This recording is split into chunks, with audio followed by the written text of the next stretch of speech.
Fuck off. Nu ska jag kalkylera. 1040 skriver jag in.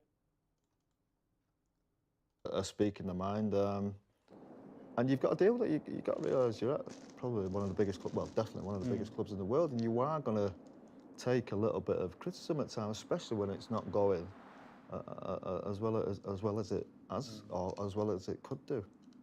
I think when you say, and it probably applies to myself as well a little bit with Liverpool, when you say, people say to you, yeah, but when you say it, you know, it goes somewhere or people are aware of it, but you know, we're in the media, so what does that mean? We shouldn't have a job, we shouldn't, you know, we love talking about football, we love doing this show, or you know, being on Sky, or you're on BT. It's like, you can't think, you've got your own life to live. It's not just like, I'm Mr. Manchester United or I'm Mr. Liverpool for the rest of my life. I love doing it. You get paid as well. You know, you still got, you know, you got things, it's not just like your life finishes at 35 at your football club and you can never, not so much criticising, you don't know where your life's going to take you and what you're going to do and what you're going to get involved in. I don't think you can always, I think there's definitely something in my mind sometimes when I think, and probably with Liverpool, I would probably say now and again, I would probably hold back a little bit on something that I probably wouldn't do with another club, because I think, I don't really care about United or Chelsea or City. And sometimes I do think, oh no, I don't want to say that. Liverpool have got a big game coming. Or maybe I'm doing a newspaper column, I think, no, I'll leave that one. You know, so there probably is a slight bias there. I do think in my own club sometimes, a little bit, but I don't think you can always be on every show you're on thinking, oh, I can't say that, I can't say that, I can't do that. No, because fans aren't stupid as well. Yeah, you know what I mean? Other people from other clubs aren't stupid. Like you say, it's a job to us. We're getting paid to do it, so we have to say what we think. Well, and sometimes people aren't going to like that, especially when it's not going great. I can imagine for Carroll last year, it was brilliant. Liverpool winning the league, looking like a great team. Again, it's gone a little bit funny now.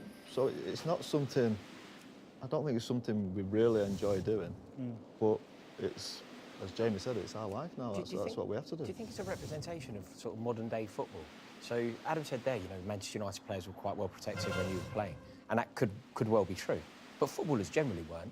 If you think about some of the stick that John Terry would hear when he was playing at Anfield, for example, if you think about what David Beckham went through after the World Cup, for example, players have always got it in the neck from fans and from pundits. It's always been a thing. Wasn't the headline of a national newspaper something along the lines of like 10 brave lies, one stupid boy? This is when newspapers were selling 5 million copies. Footballers have always been incredibly well paid. It's an incredibly desirable industry, but one of the pitfalls of the industry is that you will face criticism. Now, in your time, you didn't necessarily feel obliged to... was criticised. Whether you think that's fair or unfair. That's just part and parcel of being a modern-day footballer, isn't it? Yeah, it is, and it was part of when we played as well. I'm sure we'll all remember bits that people say you do, but I don't think we ever came back and had a go at these people. I think the most important thing for players, they shouldn't care, really, what we think about them, what we say about them. They shouldn't be bothered. The only people they should be bothered about is the teammates, the staff, the fans. But I think that's because you're poor skulls, you know what I mean? So when you say something, it does matter what you say. I've never really seen it like that, Adam, to be honest. You wouldn't, because you're this week, humble, you know what I mean? Because the amount of stuff that has been this week from what happened. But if there's 99 good things about a player, they're not even going to get clipped up. No one's going to care. And then the one negative thing will just get spammed everywhere. The good things you say, it's never in the paper. It's never. There isn't 99 about. good things to say about us, to be fair. If you go back 20 years anyway, social media didn't exist in the way it does now. So players have the ability to go onto their phone and immediately get frustrated about something. You'd have had to speak to a journalist, go to a newspaper, probably get club sign-off 20 years ago. It's a very different world. Can you guys remember any criticism you might have had from one of your club legends when you was playing, say, on Match of the Day or something like that, that maybe you took and was like, oh, to be honest, I wasn't a big enough, I know it sounds it, I wasn't a big enough player to get criticised by, you know, people always look at the best players in the team.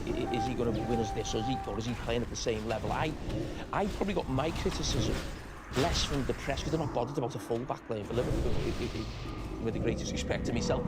But Liverpool supporters were probably critical of me as a player, saying I probably wasn't good enough for Liverpool if they want to win the league or they want to win the Champions League. So people always have this idea about me, team of characters, the fans love me. That's just absolute nonsense.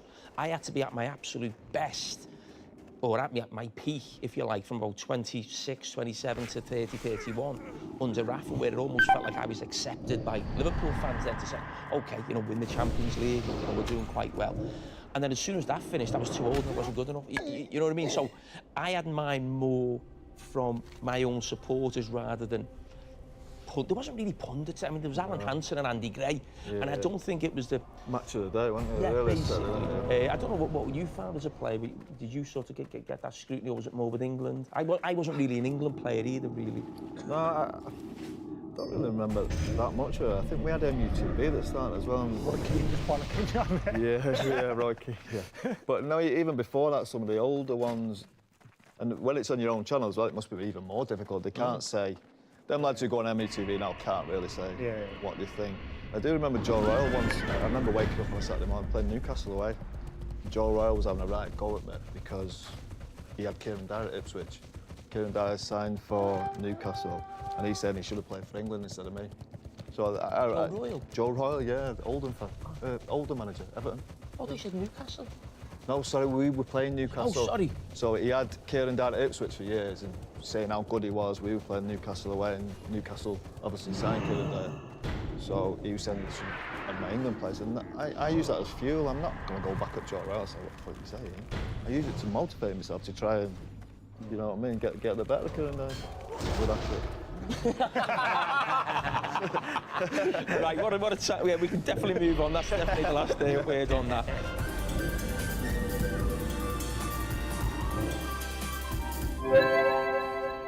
So, Matt, got to start with you. We were starting with Gareth a lot last season for obvious reasons. Liverpool were at the top, but it's changed now. Arsenal, the top team in the country right now. You must be very confident now.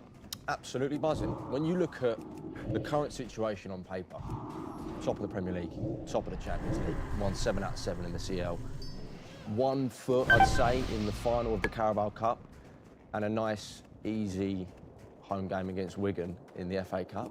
That won't be easy. Heard they're easy to get at, Carragher. But it's a period in time now where it's interesting because I think the actual games that are being played, people aren't watching Arsenal, people aren't blown away by the performances. But like when you look at it on paper, like I've just spelt it out, the game has probably never been harder to win, never been harder to score. We're coming up against teams that are changing the whole style of play when they play against us to sit back and try and grind out a draw like we saw against Forest. And we're sort of just going through every single game, knowing for a fact probably aren't going to lose. I looked at the Forest game, right? We played 4 games away, 4 different competitions in the space of 10 days. First top flight team to ever do that. We won 3, drew 1, scored 10 and conceded 4. And everyone was only focused on the draw, on the drop to points. What's really frustrated me is actually the reaction from Arsenal fans. I think everyone else has sort of chinned the fact that Arsenal are probably going to win the league this season. But the issue is coming from the Arsenal fans. Like what we were saying about before, the power of social media and the power of us talking about, is this Arsenal's year, putting that pressure on ourselves, being a bit too emotional. It does transcend onto the pitch, especially with the way that Arteta has connected this fan base. And what is really frustrating is in the stadium you're hearing a bit of... It's really arrogant, I think, from Arsenal fans, the way that we are behaving when we have absolutely no right to be criticising what this team is doing. I was thinking about this. I watched you in Inter Milan. I didn't think you'd win that game. Just when I saw the team, so no Declan Rice, no Gabriel. I think Odegaard was on the bench. And, you know, you're going to the best team in Italy, and you won easily. Yeah. And I know you just want to win the league. Arsenal fans just want to win the league. But when you see yourselves where you are in the Champions League, won 7 out of 7, you've beat Bayern Munich this year, probably used to probably the best teams in Europe in the first half of the season. Would you almost look and think, we can win more than just the league here? There's a lot on the table here. We could have a really, really special season. 100%. And I don't want to look too far ahead because realistically, I'll take the league and I'll walk off. I couldn't care less about anything else. Anything else would be a bonus. But we have 2 teams. I was on the train up here with Ben before and we went through our second team. Poor Ben. Ben White. Kepa, Ben White, Mosquera, Hincapié, Luis Skelly, Marino, Eze, Norgard, Madueke, Jesus, Martinelli. That is a second team. We have the squads to compete on all 4 fronts. Zero excuse not to. And the first time that I came here, I said, the only thing that's stopping us is us. And people took the piss out of it, but it's a fact. The only team that will stop us is us. We are the best team on the planet. Whoa. Rory has something to say about that. Okay, so if you're saying the only team that can stop you winning the league or, you know, winning a Champions League is yourself, if you don't win the league, will that be the biggest bottle job in Premier League history? I think it would be, yeah. I think it would be, because I think that we're head and shoulders above the rest. I don't think that our competitors are on top form. You look around, City, there's a little bit of panic, I think, at City. Liverpool are a little bit of a mess, uncertainty with the manager. Chelsea, I mean, Rory wants the manager out already. Tottenham are barely even worth a mention. United... We're back. They're potentially back. I might have missed someone, but we... West Ham. West Ham. We're at a point in time now where I think Arteta has epitomised the phrase, trust the process. Because we've been through years of, you know, always the bridesmaid, never the bride. And now we're here. We've got the best squad, I think, in Europe. I don't think that's even debatable. All the players are friends on and off the pitch. Arteta's handpicked all of these players. And I think we're set up to dominate for the next 4 or 5 years. It's just if we can get used to doing that, I think more will come. Scholesy, what are your thoughts on this sort of Arsenal team? You've seen a little bit of back and forth with was it Theo Walcott and Wazza on the side of the pitch. Yeah, I did, yeah. Yeah, he said, Wayne said they'd battered this Arsenal team in 2018, which I think was actually Man United's probably best team. Is that fair? That sort of 2008, you know, that was the best team. Yeah, probably difference of opinion. I think Gary loves that team, the 2018, because of the qualities and the speed more than anything. I always went back to the 99 team. I loved them 4 centre forwards. I just loved Cole, York, Sheringham, Solskjaer. If 2 of them won't do it after an hour, I know we messed up the treble against Portsmouth that year in 08. Do you think if they managed to get over the line, because it was Portsmouth-Cardiff final, do you think it'd have been better? Do you think you look at that 08 team as better then? City did the double on United that year, so we can't say it, that's why. Hang on a minute, I thought this was Arsenal's section. Oh, you're done now. You said it was going to be easy. Yeah. Fair enough. Because I always think 08 teams better. Pardon? Yeah. I always feel like it's just a touch better. Benjani. That might be age. Remember that game? Benjani. Yeah. What was the question? I think my thought on Arsenal is, I think we don't recognise a team as being a great team until they've actually won something, and that's right. So, you know, when Wayne said that, we battered that team. Yeah. I don't think anyone would batter this Arsenal team just because they're so strong defensively. I don't think you can batter them. I do think that team in 2008 is better than the Arsenal team, of course, but I do think because you haven't won anything, you've got to almost get over that line, and then even though it's the same players and the same manager, everyone will just have a different sort of thought process. Yeah, you can't say it's the greatest team on the planet until they've won a game. Until they've won trophies. One thing Arsenal still haven't done, they haven't won a big game. Like, beat a Liverpool or Manchester City, they've still not done it. And I think I said earlier in the season, I can't see them winning the league unless they start beating those type of teams. But looking at how many points Liverpool's, your Cities, look at how many points they're dropping, I don't think they're going to have to. No, I think it could be a counter. I don't think it is all about the big games. I know we haven't been that great in them, but we've been this very season consistent. it isn't because they're dropping so many points at other places. In other years gone by, City would be closer, Liverpool would be closer, and that's the time when you have to win them games. But I think a lot of the difference now with Arsenal this season is I think a lot of teams are respecting us. That when they come to us, they know that they're in for if they open up, we will punish them. You saw Man City for the first time probably in Pep Guardiola's career. He sat back, 10 men behind the ball. Shows you where Arsenal are at. I think Arsenal are a very feared team to play.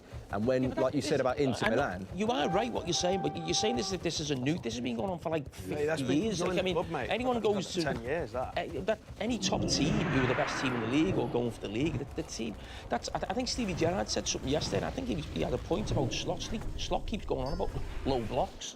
as if like it's a new thing. What's happened when we weren't as good as this Liverpool team, but it's still happened to us at Anfield. So you're right, and every team finds it tough, but it's not a new thing. It's That's what I was thinking about when he said it. Yeah, we did that for 15 years. Yeah. I don't tell you, you've got to break these teams down. And likewise, we did it when we went to Liverpool. We'd sit behind the ball, low block. Even the Derby game last week, still sat at the edge of our box. City had 70% possession. It's common sense, really, isn't it? Common sense, yeah. Well, you've got to do whatever it is, whatever it takes to win the game. But once you get to the other end, you've got to be ruthless, and that's what United were on Saturday. Can I just quickly ask? Oh, you can. I'm very glad that you're back because I wanted to ask if Tonali over Rice. I still don't think there's a lot in it.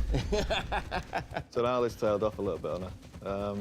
Or Rice has gone up a level, I think, maybe since that comment. I think he might have taken that a bit personally. He actually thinks Rice is the best. Yeah, but you hang on. Listen, I think I think Declan Rice, if Arsenal win the league, which I think they will, I think Declan Rice is going to get Player of the Year, PFA Player of the Year. He would be my vote.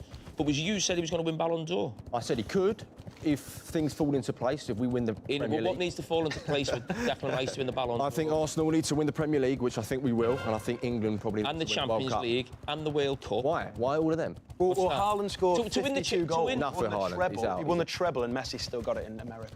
Declan Rice isn't even the best. Because he won the World Cup. I'm saying if England win the World Cup, with Declan Rice being a pivotal figure. Has Declan Rice been that special this year? Are you joking? Skolzy. I ask you a question. Has Declan Rice been special this year? He's been the best player in the league so far this season. But has he been special? He's been revolutionary. Does that say more about the standard of the league? Yeah. Declan Rice is an amazing player, but best player in the league? Yeah, I'm just struggling to see the best. Look, he's a brilliant player, but I'm struggling to see the best player in the league this far. So who? Can I ask? Yeah, I'm trying to think who now, but Declan I wouldn't have him. special. I don't think. Without him, we wouldn't be top of the league. You could just say your defence, though. You just say Gabriel. What about your second team as well? Second team would get you. Fuck them off now. No, Declan, I think that's disrespectful. I think that. What's disrespect? I think that there might be a personal beef there. No, but you going, he's going to us going, he's not the best player. I really like him. I'm just struggling to see him as the best player in the league.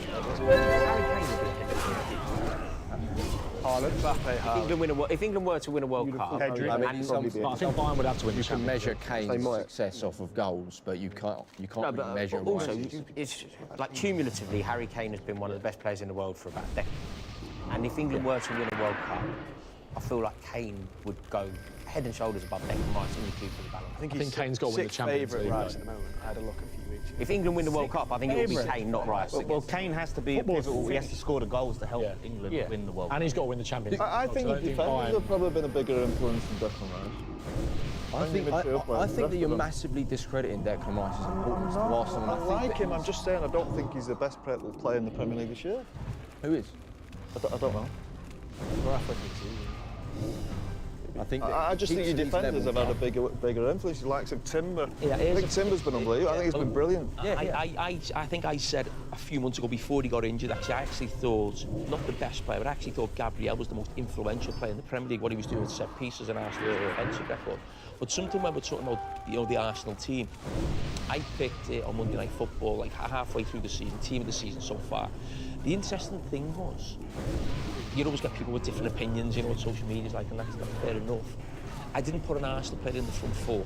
Yeah. So it was Haaland, Bruno Fernandes, I think Semenyo, I think Morgan Rogers. But there was no debate about an Arsenal player should be. I just thought it was interesting when you think of a team who was so far above everybody else in the league that we wouldn't probably say anyone in the front four would probably be in the team of the season so far. I just don't think that would ever be the case with a team who was 6 points clear. You'd always have one or two, wouldn't you, the attacking players in there? Does that show you the strength of the team is midfield and at the back? Yeah, I mean, the saying goes, forwards win your games, defence win you titles, and that has sort of been a epitome. Maybe not for you, but I think we've epitomised that statement, really. Our defence is world class, and our midfield as well, especially with Declan Rice in there doing. Yeah, but Zubamendi's been good as well. I couldn't say Zubamendi's been better than Rice, or Rice has been better than Zubamendi. Zubamendi, I think, has taken Rice's level up a notch. I think that he complements him really nicely. But Rice is that core player for Arsenal. I think we'd be nothing. Nothing without him. What did you make of Rice's comments that were kind of caught on camera after the full-time whistle at Forest? Because that suggested to me like he's when you say something like, yeah, it's human reaction, but when you say something like that, it's like when you've been dealing with the same old rubbish for a while. It's like not something you say when something just happens once, is it? Well, we don't know if it was. We don't know what it was in the context. He might have been talking about himself. He might have been talking about the team. We've all played at some sort of level. Definitely Jokeres. Yeah, we've all played at some sort of level, and he just said shit every fucking time. He's a human being. He's talking about himself, the best player in the world. Ballon d'Or with it. Yeah.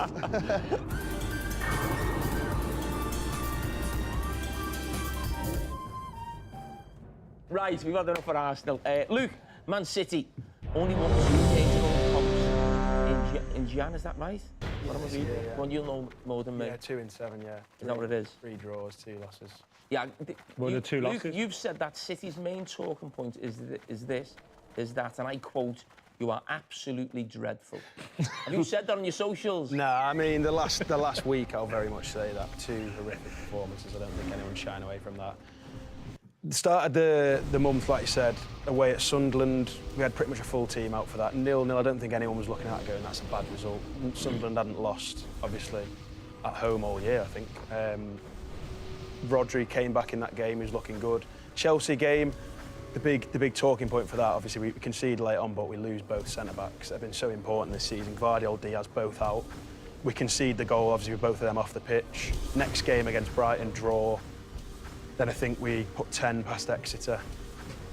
That's the real quiz. Which is obviously is good. And then if you asked me a week ago how we're doing, we then go and beat Newcastle away, which is a very tough place to go in a semi-final, holders of the League Cup. The last week we didn't turn up against United. We didn't turn up in Norway at all, and that's 2 very, very poor performances. So have you had your money back yet? I'll be getting 26 quid back. Yeah. That's 1.5 pints in. You know when they listen. I don't think. Listen, I don't know if it's something that Manchester United do when you play, or you have a bad result. Everyone wants to get the money back on a bad trip. But what I'm saying, do you think that's fair, or I don't think it's anything to do with the money or actually. They give you some great nights, haven't they? Like I think people are probably reading into it a bit too much in terms of the play. Four of the captains at City, I think it's Haaland, Diaz, Rodri, and Bernardo Silva. That's it. Yeah. They've put in like 9k. You know, so it's a good gesture for the fans. I don't actually think it's about the fans that have spent 500-600 quid to go to Norway. It's not about them getting £26 back. It's about them making a statement to say, we know these have been 2 shocking performances. People read into, should people get this back? We've not really got anything back as such. We've got 20, 25, 26 quid back for the game. I think it's more of a statement to say, the players come out all the time and say that performance was poor, that was bad. I think it's a statement from the players to say, look, we know this was a terrible 2 performances. We know that is unacceptable, and it's now for me about the reaction from that. Like, we know it was a bad 2 games. We've had, a couple of bad weeks this season, but when you actually write it down on paper, we've had quite a lot of injuries. We've got Semenyo and Gueye coming in January that can obviously make an impact. 7 points of Arsenal, that's quite a gap. League Cup, potentially getting the final of that. Champions League, we're still touch and go to get in the Champions League top 8, but we're going to go through. And in the FA Cup, obviously, we got Salford the next round. So when you think about it on paper, we're still in 4 competitions. We're not unbelievably far behind Arsenal, but it's been a very, very bad week. As a City fan, what's the fan base's almost thought? You're almost resigned to the fact that you think Pep Guardiola will be manager here next season. I get that feeling that I think most people in football do, but is City just thinking this is our last season? I see it so many times, and I've heard it my whole life, to be honest. Pep's only done 3 years at Barca, he's going to go. Pep's done now, he's won this. When he wins the Champions League, he'll go. To be honest, I'm at the point now where I've heard it that many times. He's almost over-provided. We've seen 10 seasons of Pep, effectively. So he's got another year after this on his contract. Maybe just sign that to kind of shut everyone up so it wasn't the whole season dragging on with people saying he's going to leave. I don't think anyone knows. I don't think even Pep knows, to be honest. So I never really read into it too much. I think the big thing was Begiristain leaving last year, wasn't it? That was his main man, wasn't it? And will he want to leave when they're playing like this? Well, I think that's the reason last season he signed. There was a lot of talk last season he was going to go. He wins the 4 league titles in a row. Wins the treble the season before. He gets to his 9th season. His contract's up. people were saying he's going to go now, and then we hit that really bad run of form last season, and he signs an extension. I think it was November international break, right in the heat of just that shocking run. So yeah, he signed contracts before. I don't know. I don't think anyone knows. I don't think even Pep knows. So people talk about. Let's say that did leak into the dressing room. Och väl, det var mycket pengar också. Ja, den är Remember in också för högväg. 01 Du jobbar med helgen om jag fick kind of announced his 100% retirement. How did that impact your dressing room? Because we won the league, but I remember in Europe it was a bit just wasn't it? And we went out against Bayern Munich. But we won the league. Yeah. Bayern Munich were bad to hold. Yeah. But like, what was the dressing room I like? don't think it impacted us, did it? Well, we thought he was going to believe, and of course, I remember him coming down to the dressing room and telling us. But it wasn't a massive surprise. He'd been there so long anyway, and he was probably coming to a certain age where you probably expect it. But I don't remember it affecting anything we did on the pitch for the rest of that season. It did with Klopp at Liverpool, I think. Yeah, I was thinking that then, yeah. Did it? Did it?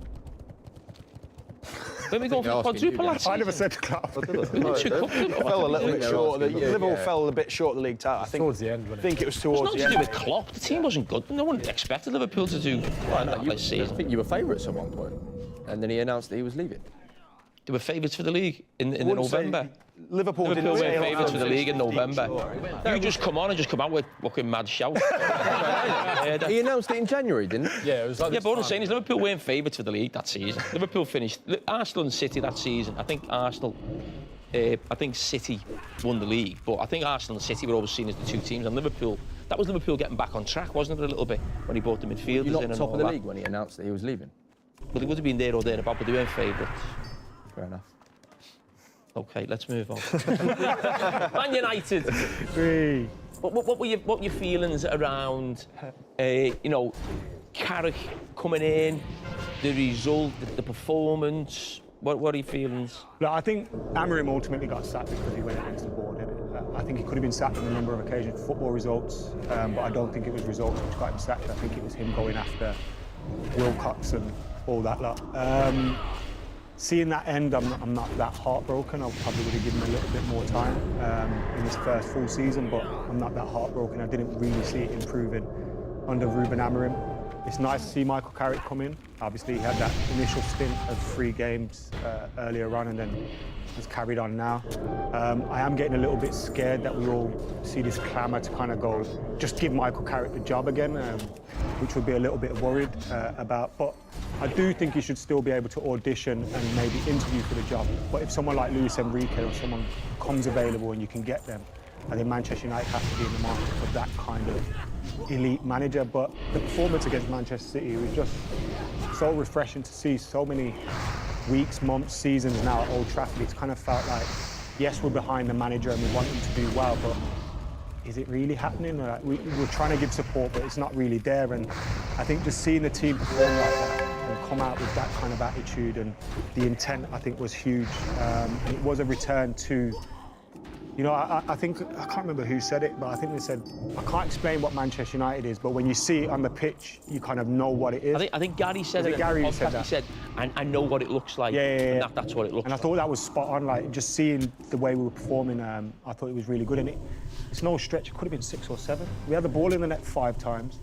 Maguire hits the post. Casemiro has that chip. Ahmad hits the post. Like, it could have been 5, 6, 7 on the day. It was a great performance. But we have got the best team in the league on Sunday. Their defence is we're not going to be coming up against Max Elaine and whoever was playing at the back. So it's going to be a much more difficult game. But what Carrick has shown in the 4 games, we've not lost a game. He's played against Emery, Tuchel, Arteta, Pep. So we've gone up against very good coaches. He's changed every single time, his tactics, his style. So I think that's quite good as well. He'll go into each match with a different game plan. And he looks like a good coach. Looks good in a suit as well, which I'm a sucker for. As soon as they put that United suit on, I'm like, oh my God, he might win the Champions League. He didn't do a lot that was unexpected, I don't think, did he? He got a little bit lucky. He had a couple of players back as well. He had the lads back from African nations, which made Maguire back as well. I thought Maguire was really good next to Martinez as well. The trouble is you have now, you almost build a rod for your own back, like with Ole. If he does really well now to the end of the season, United fans will demand it, won't they? Yeah, but I think that's why. What will they need to do for United fans to demand him staying for the next year? Now, look, I don't think it should happen. And will they learn the lesson from the Ollie thing? Will they be a bit scarred from that? They probably will. But you know what it's like. That's where I feel second or third. Like, because we're going, we can't do what we did with Ollie again. Ollie was our best coach since Fergie. I know we didn't win any trophies, but second and third, we had some of the best football. I think our away record in the Premier League, I think we broke a record for that. So, like, I do feel a little bit sorry for him in that sense, but he has to be treated like his own man. He is his own man, he's his own coach. I think he's a modern day coach as well, which is, I think, important. What does that mean? In terms of, I think tactically, I think he's more modern. I think with Ole Gunnar Solskjaer, he left a lot of it to Kieran McKenna. Well, no, I'm not trying to like pull you up. No, I know. I'm not saying as if I know, but what I'm saying is sometimes I hear fans, and I see this with Slot on social media, and I hear people talk about it and they say, the team's not well coached. Fucking hell do you know? Yeah. You know what I mean? It's like, well, what does that mean? I think in terms of... What I'm saying is you don't know what he does on the training pit. When I hear sort of supporters say that about coach, he's a modern day one, this team's not, how badly are we coached? How do you know? I think the comparison I'm making between him and Ollie is, I think with Ollie, he was a bit more, he was a bit more hands-off with training. He left a lot of things to Kieran McKenna, a lot of things. But he's supposed to be a great coach, isn't he? So what's the problem with that? Sorry, what's the question? He's supposed to be a great coach, isn't he, Kieran McKenna? So what's the problem with Ollie? I didn't say there's a problem with that. I just feel like Michael Carrick's a little bit different with his presence on the training pitch and all those kind of things.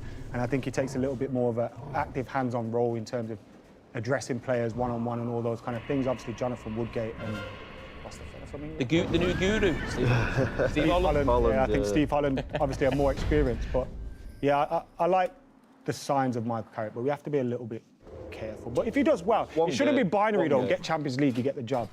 Because we could get Champions League because Chelsea and Liverpool. It shouldn't be binary for that. But you know when you were speaking there, Paul, you said something along the lines of like, I don't think he should get it.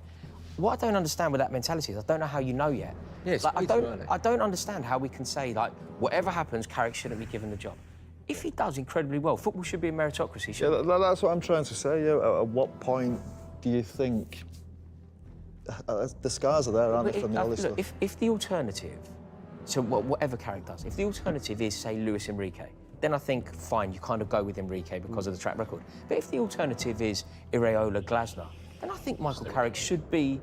Yeah, but I don't think that will be the alternative. Will it? It'll be Luis Enrique. It'll be Thomas Tuchel. It might be Eddie Howe. But if you couldn't, let's say for instance, if you can't get them, PSG and Tuchel, does then Carrick? Is it almost Carrick's on your next level of managers who you're looking at? He has to be, yeah. Well, if you talk about Glasner and them people, it feels unjust on him to say, well, because we gave an interim manager the job previously, we couldn't possibly do that again. Yeah. It's like, wait, what? It's got nothing to do with it. Considering it's only happened once. If they perform like they did against City another 15 times between now and the end of the season, you wouldn't have a choice. You'd have to give him the job. I think that's what it is. It's important to see players improving, the team actually performing as a team. If we're just getting over the line and if we just beat City 1-0 thanks to a penalty, I don't think we feel the same way we feel now about it. So I think it's important to see that he's doing everything in terms of developing players tactically. How did he perform against the big six? How did he perform against the teams a little bit lower down the table than us? All those kind of things have to come into consideration. It can't just be get Champions League, got the job. I think the lad himself will be thinking as well. I'm here not just for these. Yeah. He's going to treat us almost. Is there really any pressure that somebody's got to come and take it off me? With Ollie as well, there wasn't really any in that first kind of half a season he came in. I think he got the PSG result. A few other good results, finished pretty high up the table. There's not really any pressure on him. United are out of both cups. They've got the league games left. It's not like anyone's like right above him. You need to do this. He knows if it doesn't go that well, he's just going to leave at the end of the season, respectfully. So that's why he might ride his luck. Maybe not ride his luck, but like do well. Yeah, but he's probably put that pressure on himself to say if I perform well here, I could be the manager of Man United. But no, it doesn't matter about the pressure you put on you.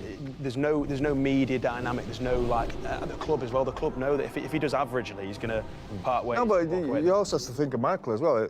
He might still have ambitions of managing another top club. So if he does not very well now, that could go against him again. It's an audition. It's like, what, there's no pressure for an audition? But what I'm saying is there's no Champions League, no Europa Leagues, no cups. It's just 15 league games. The bar's been set so low. Yeah. But there's still major upside though. Like as I said, if he performs like that for another 12 or 13 games, hypothetically, then the upside is huge because it's not just results based, it's performances. Yeah. I mean that City game, I think was the best team performance from a Premier League team this season so far. It's our best performance in 13 years. I think it's the best that any team has played. Oh. United's best 90-minute performance in 13 years. We've had good games. I've seen Ollie do that against Man City. No, we've had good games, but along with Ollie, we were sitting sitting back sometimes, holding on a little bit sometimes. That game, we could have scored 7 or 8 goals. Like, it was incredible. And I hate to use XG, but it was like, I think it was Pep's biggest XG defeat ever. Fair enough.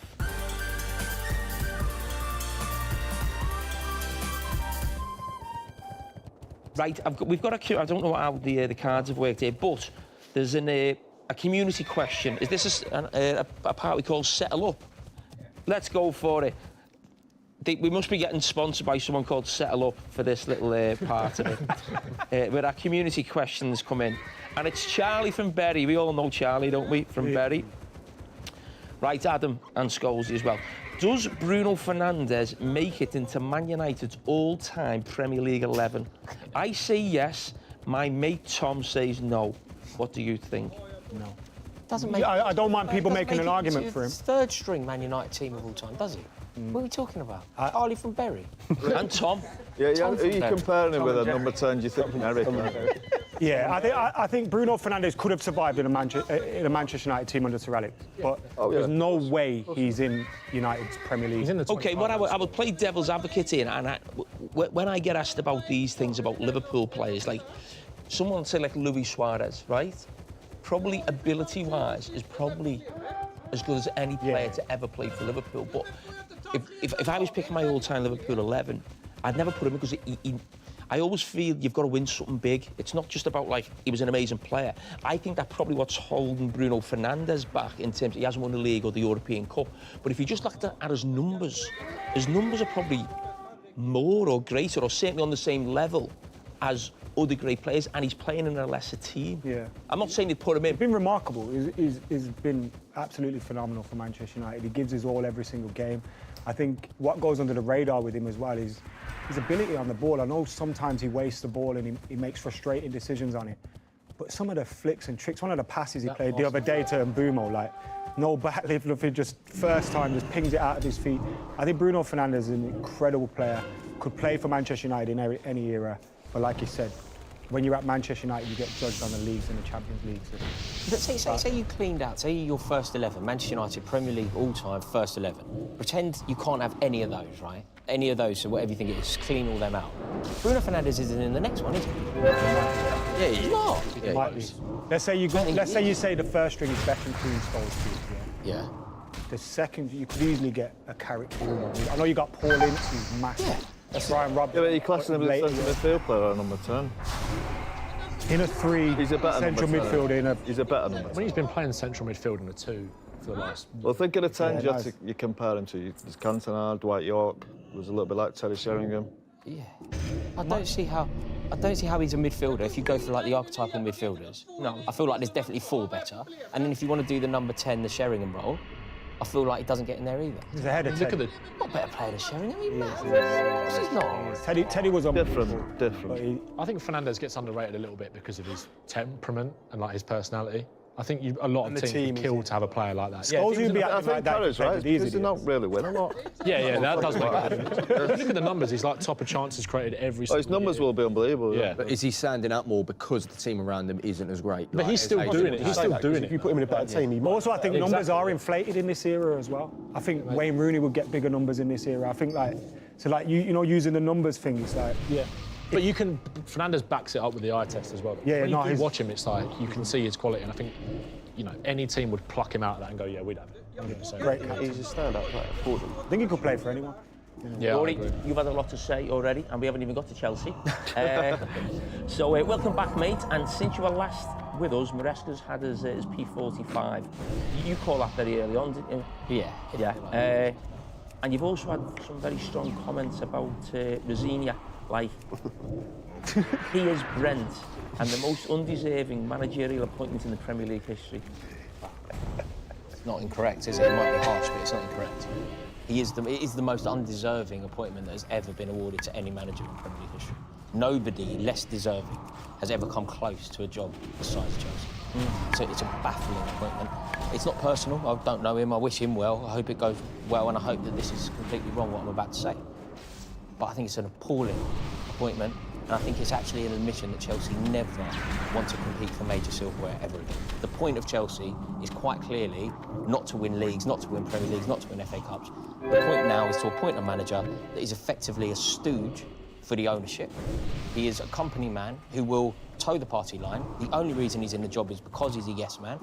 And Chelsea are now an enterprise that isn't really about football anymore. That's what this appointment represents. So when you're having a go at the manager regime, I mean, is it real? The fans have more gone on the ownership, haven't they? Of course, yeah, of course. And like, Rosenior's just the public face of this. The reason why Rosenior will get it in the neck and the reason why we'll discuss him is because he's the public face of Blueco. He's the public face of the ownership model at Chelsea. It's very difficult for us to boo Ed Barley. It's very difficult for us to have a detailed conversation about when Stanley and Stewart, who are the sporting directors, pulling the strings. But Liam Rosenior is the public face of that. He is obviously in the job, not because of his brilliance. We were talking about Carrick. He said if it's a meritocracy, he deserves a job. Rosenior is there, why? Why has he got the job? Because he will be a yes man for the ownership. We heard Enzo Maresca say some terrifying things about what's going on at Chelsea. The way that the ownership want the club run, the way that the ownership are interfering in the running of the first team. Any manager that you have any respect for, any manager that you would think could be in line for the Chelsea job, wouldn't work in those parameters. They wouldn't do it. What do you feel about, though? OK, that's your reaction when he comes in. I get all that. But the games have gone OK result-wise. I know it's only sort of 4 games or so. But what's your feeling watching the team in those games, and also the feeling of watching him in the press conference? He's very confident. He speaks a lot. You're kidding? Well, come on. Very confident. I mean, he is quite confident. I mean, yeah, OK, then there's misguided confidence, isn't there? There's idiotic confidence. You don't think he comes across... Well, I'm not saying... Do you know what he comes across to me, then? He comes across to me as like, I'm a bit like, fucking hell, doesn't he? No, what I'm saying is in terms of like... Do you know what he comes across Like he lacks confidence. What's all the Legos? I almost think he's a little bit overconfident for where he's been in his coaching journey. I'm a bit like, this fella's... He speaks a little bit like he's got all the answers. And I was thinking, is he like that because I don't know him that well? Or is it almost that he's got to put a little bit of a front on to almost go into that dressing room with these Chelsea players, because I've only coached a Hull and Derby and Strasbourg, so I've almost got to put this big sort of front If you asked me to be a manager, I would come out. If you asked me to be a football manager, if I got the job, you asked me to do it, I would do a great impression of a really good football manager. That's what he's doing. He's doing an impression of a good football manager. What do you want him to do? I think that he's quite clearly a really thick person's idea of what a clever person is. You know, manage what you're doing. You're putting 2 words together in your career. You're so man and age, you're aging. Man. It's like, what are you talking about, you moron?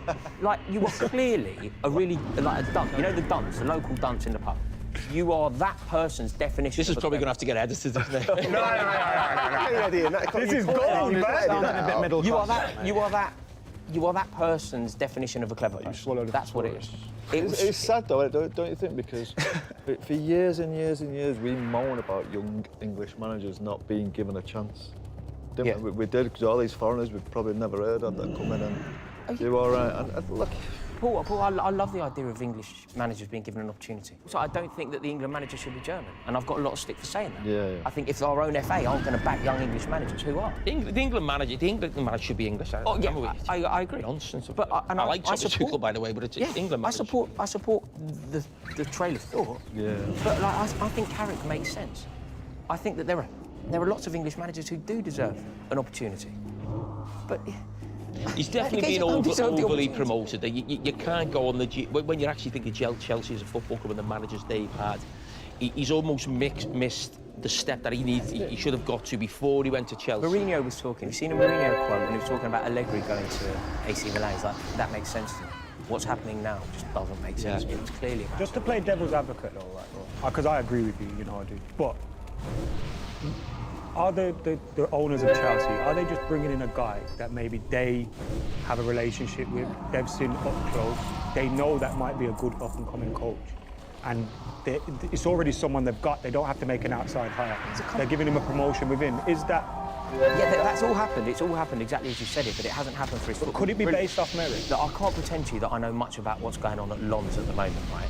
But they spent half of what Strasbourg sent and they sit top of the league. He's guided Strasbourg to 7th in the league, spending more money than anyone else. Like, this isn't a managerial appointment. He's got the job because the ownership want to input a very particular model into Chelsea.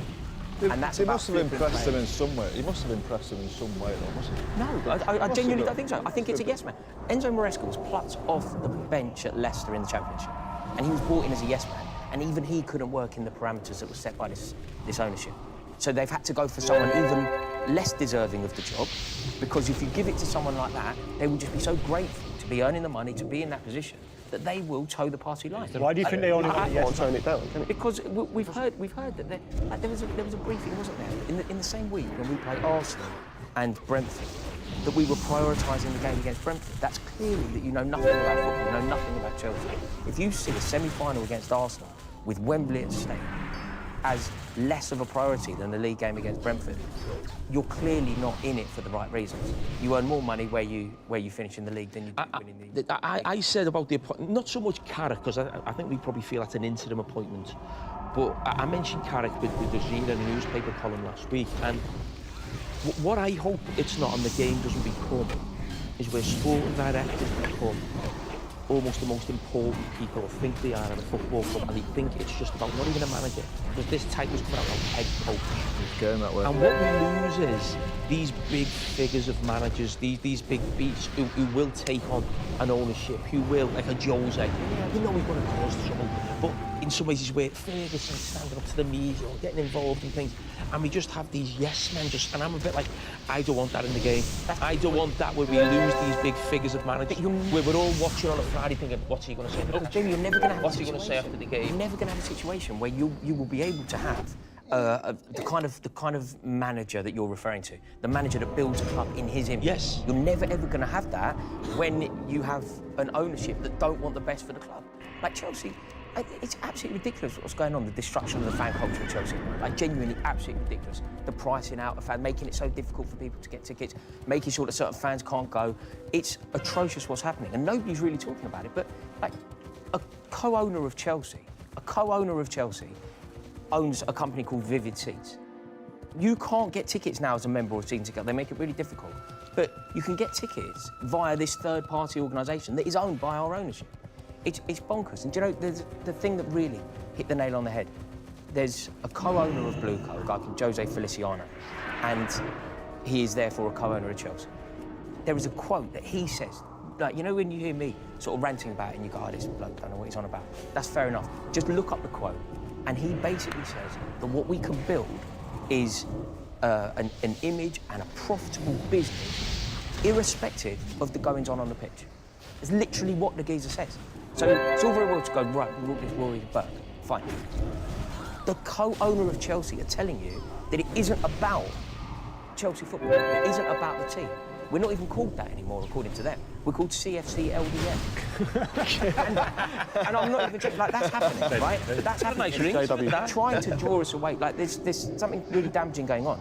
And to now take it all the way back, Liam Rosenior is the public face of this. Because any manager that you're talking about, the strong former managers with prestige and foothold in the game, they won't go near this one. We are losing the best managers when you think about it. If you think of 3 or 4 years ago, we had the very best. And like you're saying, your point, Jamie, we could end up with 20 Roseniors, head coaches. Do you remember Guardiola and Conte came in the same year, didn't they? Think about that. Like Benitez and Mourinho. Benitez and Mourinho came about 3 weeks ago. Ancelotti. So we need to, I was saying, you want Luis Enrique, don't you, in the Prem? You want Xabi Alonso. I know he's lost his job at Liverpool. Not necessarily at Liverpool, by the way, but you want these sort of big sort of figures. With the greatest respect that we said there, you'd almost still want Chelsea to have, and it's not an English coach thing, by the way, it's just, no. And you said before, I wanted to make this point, we're saying that we all want to see English coaches given a chance, and I get that a little bit. But what we've also got to say as well, whenever they've had a chance, English or British coaches, they haven't done it. So Man United had Moyes, Liverpool went and got Roy Hodgson and Brendan Rodgers. Didn't do it. I'm thinking of other, where you would think. You've got Eddie Howe now, who could be the next one to go to a big one, and that'll be a big chance. I think he should be the next thing. Do you think that coaches might not want to come here because anything they do wrong, shows like this, everyone's going to absolutely bash them like you've just bashed. There's no one turning down the Arsenal job because of you. I can absolutely assure you. You know what? Honestly. I found you. Right, we're going to Spain. Oh, now, I found your point on the sporting directors interesting, because around the whole Amorim thing, I was like, why isn't Jason Wilcox speaking? Why isn't he doing a press conference? If we're asking managers every Friday or Thursday ahead of a game, and we're asking them all these questions, and then we're going, but they don't have the power to make those decisions, and stick their mugs in the press conference. It happens in Germany more, doesn't it? Because the German model was kind of more of ahead of the Premier League in terms of the sporting directors having more control and those kind of things. And they get held to account far more than the sporting directors would do in the Premier League. And maybe it will catch up as this model becomes more like consistent. But yeah, you're totally right. It's like these are, as much as I might think that my manager should be sacked, or you think that Liam Rosenior isn't right for the job, and those are totally valid points. But at the end of the day, they will be held accountable for what happens on the football pitch when it's not actually them making the decisions, and that's fundamentally wrong. I hear this a lot from fans, and before sporting directors became it, I think it was the owner. Yeah. We want to hear from the owner. We want to hear from the owner. How would it work? Because when I look at certain football clubs and they've got an owner who's quite quotable, I always think, oh my God, I wouldn't want him to be owner my club. I don't want to hear from my owner, if I'm being honest. I know sporting director is slightly different because he's a little bit more hands-on with the football. But when would this happen? What would you want to know? We should have heard from Wilcox. Okay. We heard too much from Amorim and not enough from Wilcox. Okay, not a problem. So is this just when Amorim gets sacked, or we talk? No, but if we're saying Wilcox is responsible, and what do we want to ask him? If we're saying Wilcox is responsible for the style of play at the club, right, and he passes that down to a manager, transfers and all those kind of things, and players that are in and out of the squad, and then you've got a manager sitting there and they're asking him about transfers and players, and he's going, well, I can't answer. How the hell am I supposed to answer this? Because apparently I could ask a really direct question. I could ask a really direct question to the Chelsea sporting directors, or Sam Jewell, or whoever was involved. You go, do you honestly think Jamie Gittins was worth buying for Chelsea? Do you honestly think? Do you think Chelsea were more? No, do you think Jamie Gittins? So okay, what did we do this summer? We sold Madueke, and now you can rationalise Madueke's sale if you want. Right, he's in the English squad. We sold Madueke, and Eze left Palace. So if you want to sell Madueke, I think you can justify it by going, right, Madueke goes, we bring in Eze, we elevate. What you don't do is sell Madueke, who's in the England team, and bring in Jamie Gittins, who's not in the Dortmund team. Can you rationalise that for me? Okay, so what I'm saying is we're having a laugh at a joke, and it's easy for us to say, we need to do this, we need to do that. Now, what I'm saying is you're going to, basically it sounds like we just want them to sit there, we just want to hammer them, don't we? We just want to cane them for all the decisions that they've made. That's what it sounds like. No, but we also want to hear the direction and the thought, and what is the thought process between appointing this manager? But what I'm saying is, are we talking like once a season? Are we talking twice a season? This is not something that's going to happen on a weekly basis. What are you going to ask? You're going to ask him about the manager's job. What's he supposed to say? I think what's the manager supposed to say when he gets asked? Are you making this striker signing? It should be more than that. It should be more than that. But I think when people say it, or we need to hear from this, it's basically because we're angry with our club. We're angry with them, and we want to fucking tell them. Also, I think they need to be put in front of the media, I think, as well, because a lot of the times, like CEOs of football clubs or sporting directors will come out with these. At the end of a transfer window, they might sit, like we had it with Spurs, where Johan Lang, who's our sporting director, sat down and did like a breakdown of the transfer window and why we did what we did. But those are like puff pieces put out by the club. They're not going to say anything negative in that, are they? They're holding themselves to account. They can come out and justify every single transfer because no one's holding them account. Whereas if they come out in the media, then people can probe a lot more. And I think that's what fans want to hear. We don't want to just see these like club-engineered pieces of media where... But that's what they're going to be. I know, and that's the problem. They're not going to open themselves up other than that. And even if they've made a mess of a transfer and you want to question them, you can't say it's being a mess because it's a bit players in your building. What are you don't have a player there? It'd be a really legitimate, polite question. You spent £1 billion. Do you think that you spent that £1 billion well, resulting in a situation where Mark Gue is leading the live Chelsea in a semi-final up against Saliba and Gabriel? Is that money well spent? Why is Mark Gue our centre forward? So how could he answer that if that man is still in the building? He could rationalise it with. I don't know what the answer is, but he must have one. He must think that Mark Gue is a prospect for the future. But what I'm saying is that it's not realistic. I get where you're coming from, and I think if you could hear from them once or twice a season, but it's not realistic when you start naming players who are still in the building. What's he supposed to say to that? True.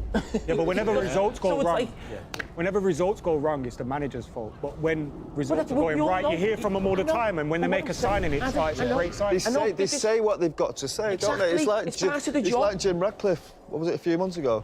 Ruben's got his 3 years. I mean, they've got to say what they probably don't believe. I actually thought that, to be fair, what you're saying. I thought when Jim sat down with, not that I know him, Jim, but when he sat down with Gary, I thought, OK, that was a decent... What I'm saying is, I think that's something that could happen maybe once a season. It could happen... It's not somewhere every about month. That, though, Kerry, I don't want to hear from my sporting director every month. Not interested. The thing about that, Kerry, everyone believed it. But when you know about football and think about football, he's got to say that. Yeah. He's got a 3-year contract. He's here for the 3 years. I think an occasional thing would be good. You lose the next 4 or 5 games, he's fucked up. There's no chance. Like Michael Edwards, we never heard him speak at Liverpool. And like, some people want a statue of the fella. And in some ways, ways, when it's going well, we love that. We love that we never... we all think this cloak and dagger, he's watching play. We don't need to hear from him.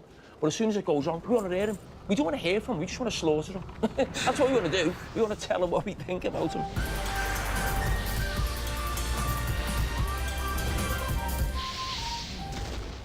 Ben, what do you think about Spurs? Oh, terrible. I mean, yeah, absolutely terrible. Where do you want me to start? I mean, I think obviously we won our last game against Borussia Dortmund in the Champions League, but that shouldn't distract from the league form and the fact that we genuinely could be spiralling into a relegation battle, in my opinion. Like, that might sound dramatic, and you look at the fact that, yeah, Spurs are 10 points clear of West Ham, but we just gave West Ham the biggest shot in the arm that they needed to kind of get out of that. And if you look at Spurs' run of fixtures in February, we've got Man City at home, who we tend to get a result against, to be fair, but you don't feel any confidence going into it. We've got Newcastle, we've got Arsenal, and we've got Man United away as well. And the Champions League, like, people will look at Spurs and go, they're 4th in the Champions League table, they're 14th in the Premier League. What's the difference there? How does that make sense? But look at the gap in quality between the teams in the Prem and the teams in the Champions League. And we've played 2 out of the bottom 4 teams at home in the Champions League in the league phase, Slavia Prague and Villarreal. And we played Dortmund earlier in the week as well, who are kind of up there. But the teams come on to us at home in the Champions League, and Thomas Frank is almost an expert, really, in terms of what he showed at Brentford, of being able to attack space when teams don't really show that kind of respect to you, and we've been able to pick those teams off. Even if they are a lack of quality, the way that they play kind of plays into our hands a bit more, whereas in the Premier League, we're getting worse. We are regressing massively. And when you speak about kind of managers and sporting directors, etc., being held accountable, Thomas Frank keeps saying in the media that we're showing signs of going in the right direction. He said something after the West Ham game that was like, this is like a massive ship and we're closer to turning it around than we are sinking. It's like, but what evidence are you seeing to support that? No one in the media is then going, what are these signs? He kind of, it's all too vague, it's all generic, and we're getting worse. Like that West Ham performance, like you said it when we was on the way here, that was we're the worst team you've played all season, which from a West Ham fan coming to a Tottenham fan, no disrespect, that's horrific to hear that. And we were awful. I think tävlingsdebuten var inte så att han fick vara i fred. Nej, verkligen inte. Han har verkligen fått att känna färg och gjort det väldigt bra, och är en häst som vi nog kommer få se mycket och göra fina prestationer. Sen om vi ska nämna en sista häst här i V5-omgången, så är det i den 3:e avdelningen nummer 12 LH Cheppus, som hade 3 raka segrar inför senast, och då satt man fast lite längre ner i kön och hade inte fritt helt enkelt. Men det är en häst som ska gå i ryggar och använda sin vassa avslutning till slut, och har en acceleration som inte många besitter. Så det är de 3 hästarna inför V5-omgången som börjar nu. Mycket bra så. Resultatlopp 3 Jarlsberg, 2 till Atal, vann till 2,07 vinnarodds för nummer 6 Queen, 3:e platsen 4 Liam. Tvillingen 8,61, trion 45,96.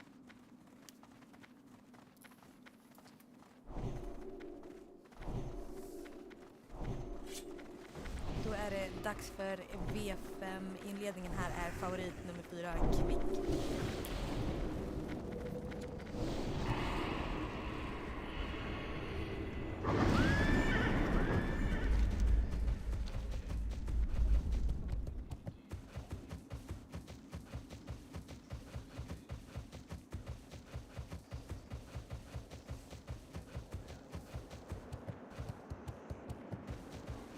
Då släpper bilen invändigt ett Lycce Toria.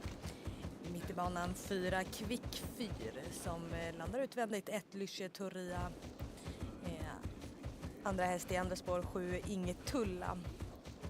Men det är ett Lycce Torila som håller ledningen före 4 Kvick 4 som går ner i rygg på ledaren. Tredje häst på innerspår nummer 2 Hertina. Först häst är andra spår då 7 Inget Tulla som har med sig 5 Helmin Odin. Avslutar gör 6 Vanne 4. Då kör han fram nummer 7 Ingtulla och lägger utvändigt om 1 Lysche Torila. Har med sig 5 Helmin Odin. 1 Lysche Torila kommer till passera första 500 meterna efter 1.26,3. Då med nummer 7 Ingtulla på utsidan. Rygg på ledan 4 Kvick 4. Andra häst i andra spår 5 Helmin Odin, har med sig 6 Valle Fia och tredje häst på innespår då 2 Hertina.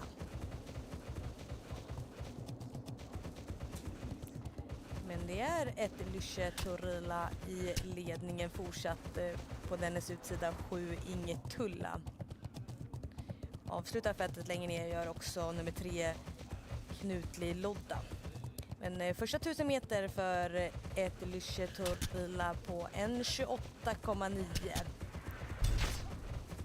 Fortsatt på pressar på utsidan gör 7 Valle Fia som har med sig också 5 Helmin Odin. Liten lucka ner där i ryggledan för 4 Kvick 4 som lite grann där. 1 Lysche Torila fortsatt i ledningen. Då sätter 7 Ingtulla press på ledaren. Den fortsätter att svara. Ledningen gör 1 Lysche Torila. Nummer 4 Kvick 4 fortsatt i rygg på ledaren. Utvänt om den nummer 5 Helmin Odin. En liten lucka ner nu till 6 Valle Fia. Fortsätter att pressa på i andra spår, gör 7 Ingtulla, men 1 Lysche Torila står emot. Det är en liten lucka ner till 4 Kvick 4 på innespår. Men det är 1 Lysche Torila som har med sig 7 Ingtulla och ut i tredje spår då 5 Helmin Odin. Lite luckan till 4 Kvick 4, men det är 1 Lysche Torila. 7 Ingtulla fortsatt som andra ute där också. Kommer 5 Helmin Odin i tredje spår. Har bra fart under hovarna nu. 5 Helmin Odin försvarar sig invändigt, gör Lysche Torila, men det är 5 Helmin Odin som närmar sig väldigt här sista biten. Men 1 Lysche Torila försöker försvara, men det blir 5 Helmin Odin. 5 Helmin Odin, Li-Marie Hansen som tar hand om segern. Var ju favorit i sin senaste start, slutade 2 då.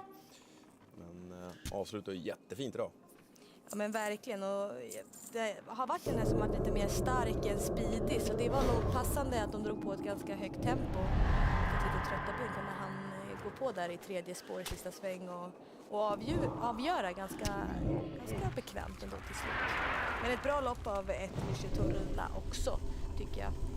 Jag tyckte att favoriten var lite blek. 4 Kvick 4.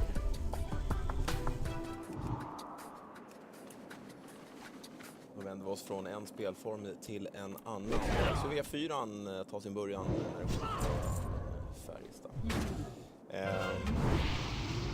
Det är ju bara 4 spiklag rakt igenom. Så ser det ungefär ut. Men vi kan nog hitta en rätt väg på V4 utan att kosta på allt för mycket. Men du har helt rätt i att det är en ganska tydlig bult att hållas i varje avdelning. Så att lämna in en helt rak V4 kanske inte behöver vara fel. Vem av de kollar på lite värvningar samtidigt av favoriterna, vem tror du är mest sårbar? Oj. Ja, jag tror inte på favoriten i sista i och för sig. De andra är väl favoriter, ja, exakt. Men där är det ju MH Kashing som är chansningen, men där vill jag gardera på. Så att, jag vet inte ens vem som är favorit, kanske Pickford eller Valnes Penny. Oavsett vem av dem som är favorit så känns det mest sårbar. Och här ser vi Noble Express som jag tycker ändå är bästa spiken då inom V4-spelet. Även om det är fler än jag då som har fastnat för honom och nu har 43%. Man ser ju också, alltså om man tittar på värvningarna här, inget ont om Jokis Abbott, men man ser ju att Noble Express är lite mer klassig häst så sett sen Jokis Abbott. En väldigt härlig typ. Men på V4 då, 3 Tvärdals Mira, klar första häst här i inledningen. Det handlar egentligen bara om att hon ska sköta sig. Det är hon inte helt enkel på, hon är ganska svår i sitt lynne och sådär, med lite humör. Men om hon travar så borde hon vinna det här. spännande med Körsbö och Öströ. Vi har mindre än 3 minuter kvar till start. Bobby, vi kommer ner till dig. Du står med Odd-Arne Sagålen som är tränare till nummer 8, Tom Peng Pung EE. Jajamän, och även nummer 1, Fullfräs E. Ja, roliga namn. Hur är det med hästarna och hur nöjd är du, Odd-Arne? Ja, det har varit fint och sånt och så det är klart att de har, ser fina ut och full fräs och är väl i partykarna bara 4 år och en del som galopperar lite och sånt och sån är väl den som står hardest inne i löpet kanske av de 2, men Tom Peng Pung gick ju väldigt bra sist och var nummer 2 och fick ett löp för 3 startersjoner så jag tror det är ganska bra.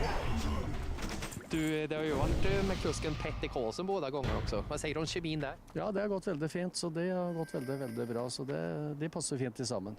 Vad blir avgörande idag för nummer 8, Tom Peng Pung E? Ja, det må gå i ryggar väldigt länge, i hvert fall till ute i oppløp, och då kan du speeda fort. Det är lite sån humörhäst någon gånger så går du helt in i mål, andra gånger så kan du stoppa lite för ut att vara trött, så det är lite det går på. Tack för infon. Tack. Vi ska säga det också, vi har ju några avdelningar till. Vi har fått lite information här under kvällen och vi fortsätter i V4ans andra avdelning. Uppåt var Patrik Olsson. Han har 2 hästar i V4ans andra avdelning. Han kör själv nummer 4, MP Prinsessa. Men den han har störst förväntningar på är nummer 14, Kismet K.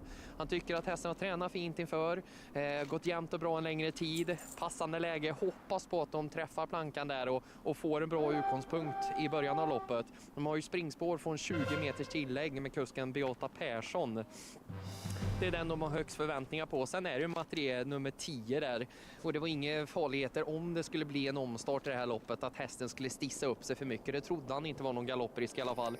Det är väl det som kan straffa ut sig som det låter. Han är väldigt nöjd på nummer 10 material där. Att den har bra kunder för loppet. Och vann enkel den senaste starten efter en sylvass avslutning. Sen har vi V4ans tredje avdelning. Positiv värmning på nummer 12, Great Time Trot. Det gillar Viktor Rosleff. Hur den kändes i uppvärmningen. Sen har vi också nummer 1, Nobel Express. Passa upp där hade han toppenfeeling Per Nilsson. Ni hörde intervjun tidigare, hästen hade värmt, allt var bra. Skulle han hitta till ledning så var det till och med en bra möjlighet att vinna loppet. Sen har vi avslutningen lite mer öppet. Men nummer 5, Fuego Jet. Den ska testas i ledningen om den når dit. Det är amerikansk sulke på idag. Gick i ledningen senast, men gav sig lite till slut då. Har gjort så tidigare från ledning också, men de ska testa ändå som det låter. Det var inte så mycket att välja på. De tycker inte att det ser så tufft ut i konkurrensmässigt i loppet. En häst man kan lyfta är nummer 10, MH Kashing, som tävlar med en ny utrustning i senaste starten. Har en sån platta under halsen, har problem att få luft, har lite problem med andningen, men det funkar väldigt bra senast och vann då utvändigt om ledan om SMK Shaman i Norge då, på Jarlsberg, och gjorde det riktigt bra då. Skulle hästen vara lika bra idag då är han ju uppåt, men han vill se det först på banan igen här, Göran Antonsen som tränare och kör. Tack så mycket för det, Bobby. Resultat från andra avdelningen V64-spelet gick till nummer 7, Cricket Arts CG, vinnarodds 5,69 på tiden en 15,8. För nummer 8, Professor Kalkyl, platsen till 1 KC Lightfoot. V64-värdet 131 kronor efter 2 avdelningar till 136,56 och trion 1119,36. Och då ska vi göra klart start. V64ans tredje avdelning. V4-inledning, lopp 6 Färjestad. Lopp 6, V64ans tredje och V4ans första avdelning.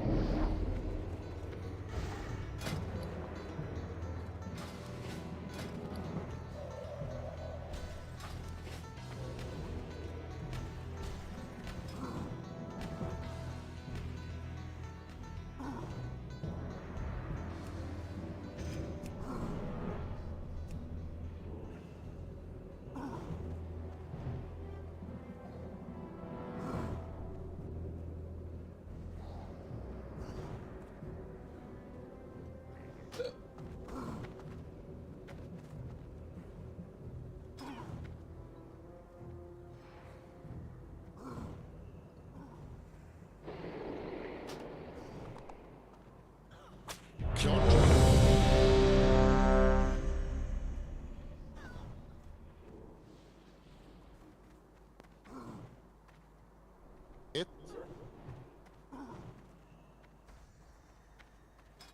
2.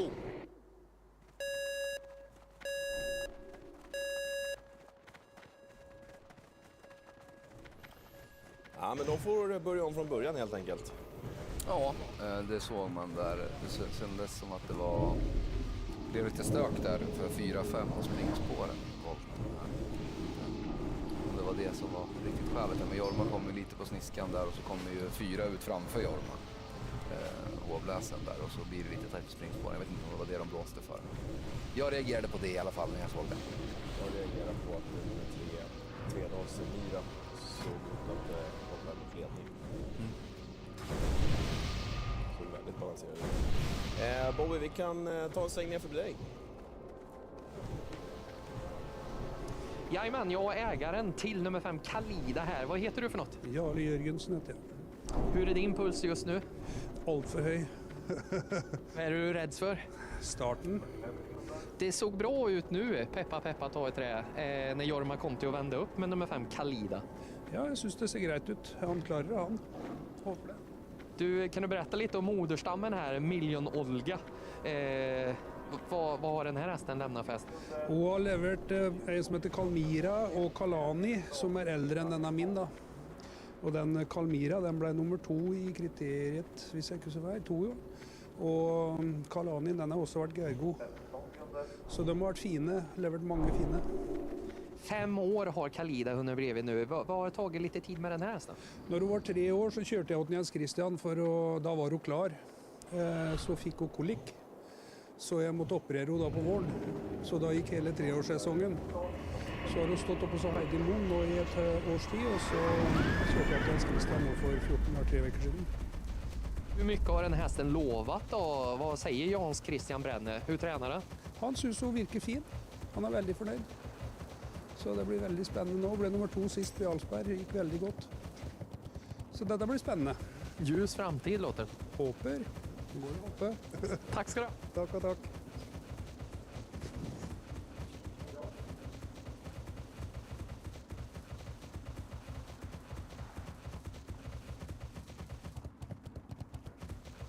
Ett. 2. Kör! Då är hästarna iväg. Snabb första biten, 3 Tvedals Mira. 3 Tvedals Mira för 2 Elevito, invändighet fullfräs EE. Som 4, nummer 6 Vime Cesar. Invändigt längre ner 8 Tompengpung EE. Det är nummer 3 Tvedals Mira som har täten. Ett fullfräs EE finns i rygg på ledaren. I andra spår nummer 2 Elevillevi. Så 2 i andra spår 6 Vim Cesar där bakom 5 Karl Ida.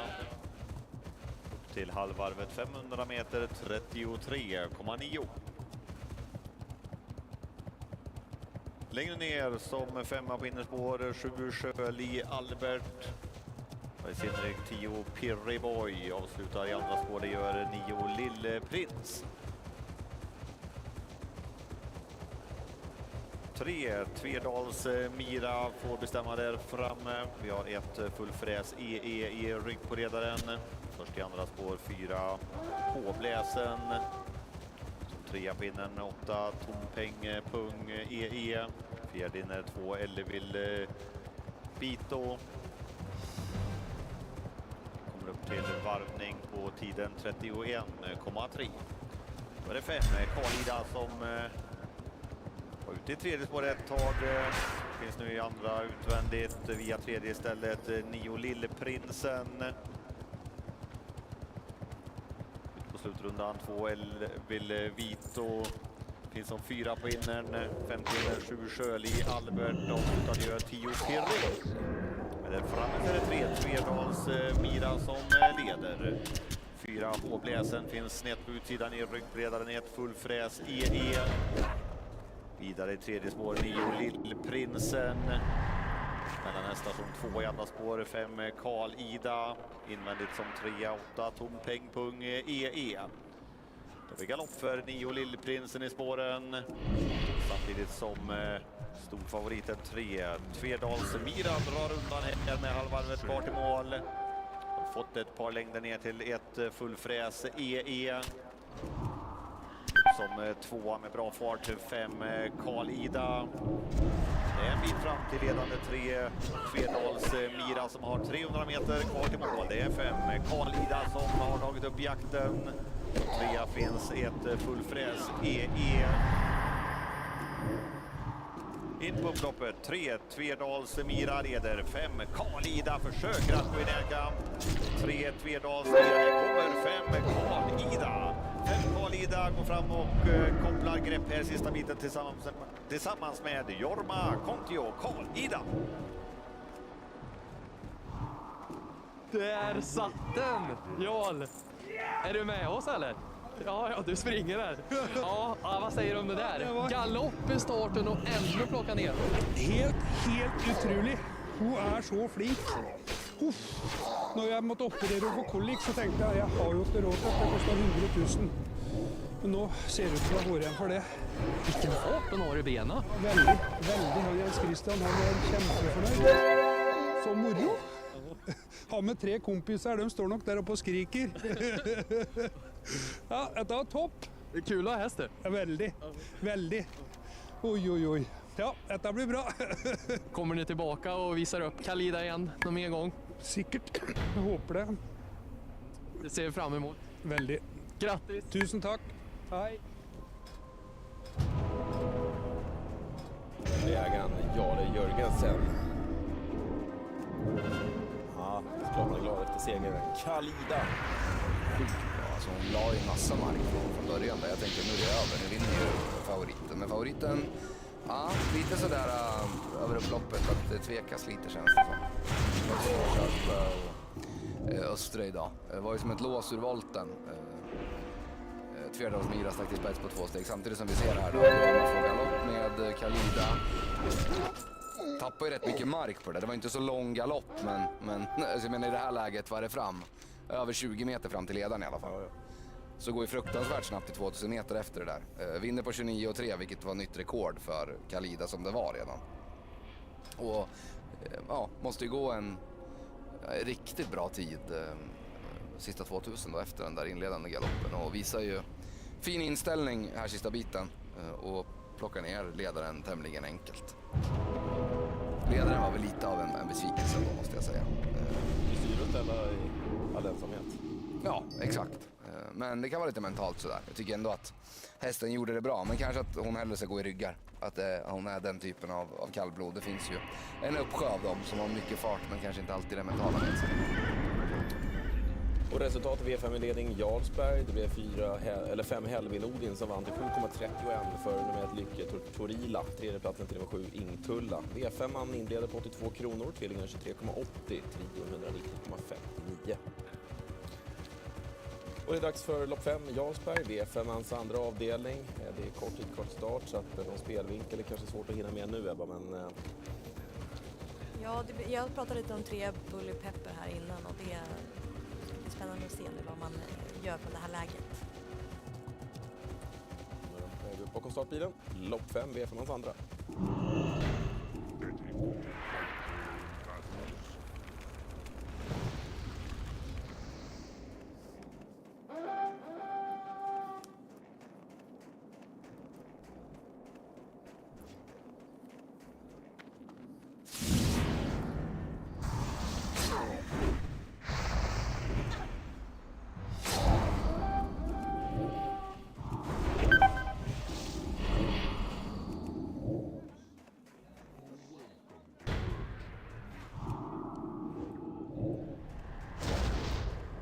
Där är de iväg i V5-ans andra avdelning, snabb invändigt 1 Don Diablo.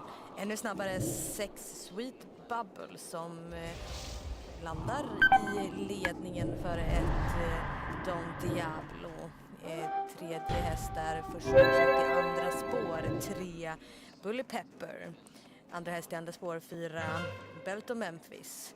3 Bully Pepper körs till ledningen och får också överta där ser det ut som i alla fall. Ja, får överta där från nummer 6 Sweet Bubbles. Öppnar då första 500 meterna efter 1:12,2. Första häst i andra spår då nummer 4 Belton Memphis. Som har med sig nummer 2 B.O. Arktos. Tredje häst i andra spår 9 Fabulous the Ark och fjärde utvände för 8 Nikita BR. Det är 3 Bully Pepper, rygg på den är 6 Sweet Bubbles, tredje häst in 1 Don Diablo och fjärde häst på innerspår nummer 7 Smoking Volo. Ner också där på innerspår 5 RMG Lovely Linda. 3 Bully Pepper öppnar första 1000 meter efter 1:16,4. Då snett utvändigt 4 Belton Memphis som har med sig 2 B.O. Arktos. Tredje ut fortsatt för nummer 9 Fabulous the Ark. Avslutar gör duon 5 RMG Lovely Linda och 8 Nikita BR. Och ut i tredje spår för 9 Fabulous the Ark som har med sig 8 Nikita BR.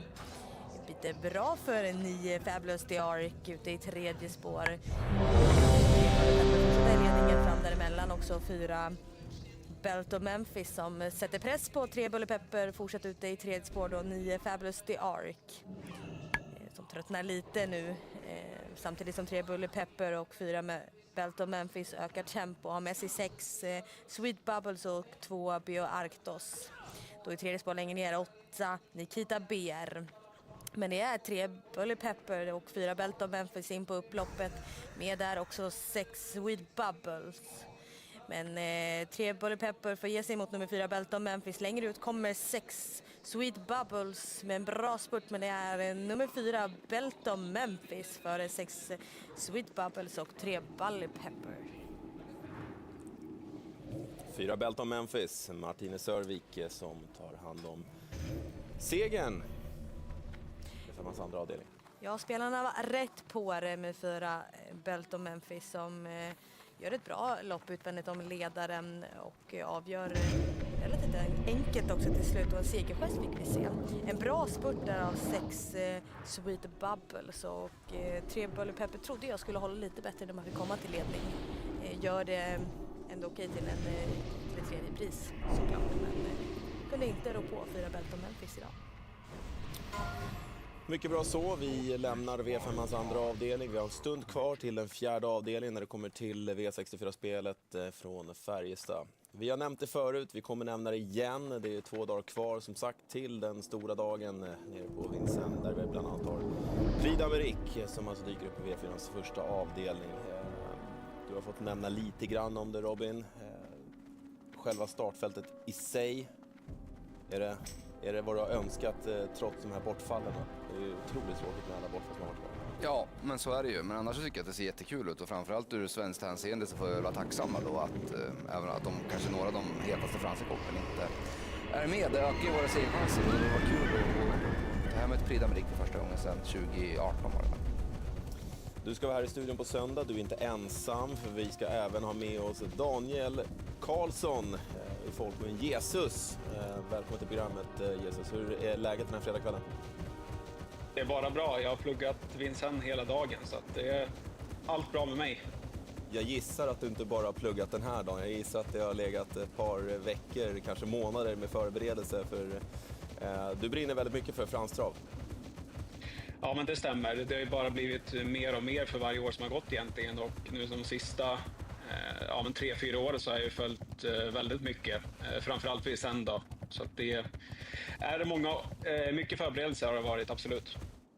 Hur har de sista veckorna för din del varit med alla uttagningsloppen, hästar som har varit tilltänkta som faller bort och liknande? Hur har det varit för din sida som spelexpert? Nej, men det är klart att förutsättningarna ändras så fort en häst försvinner. Men det är bara att anpassa sig till det.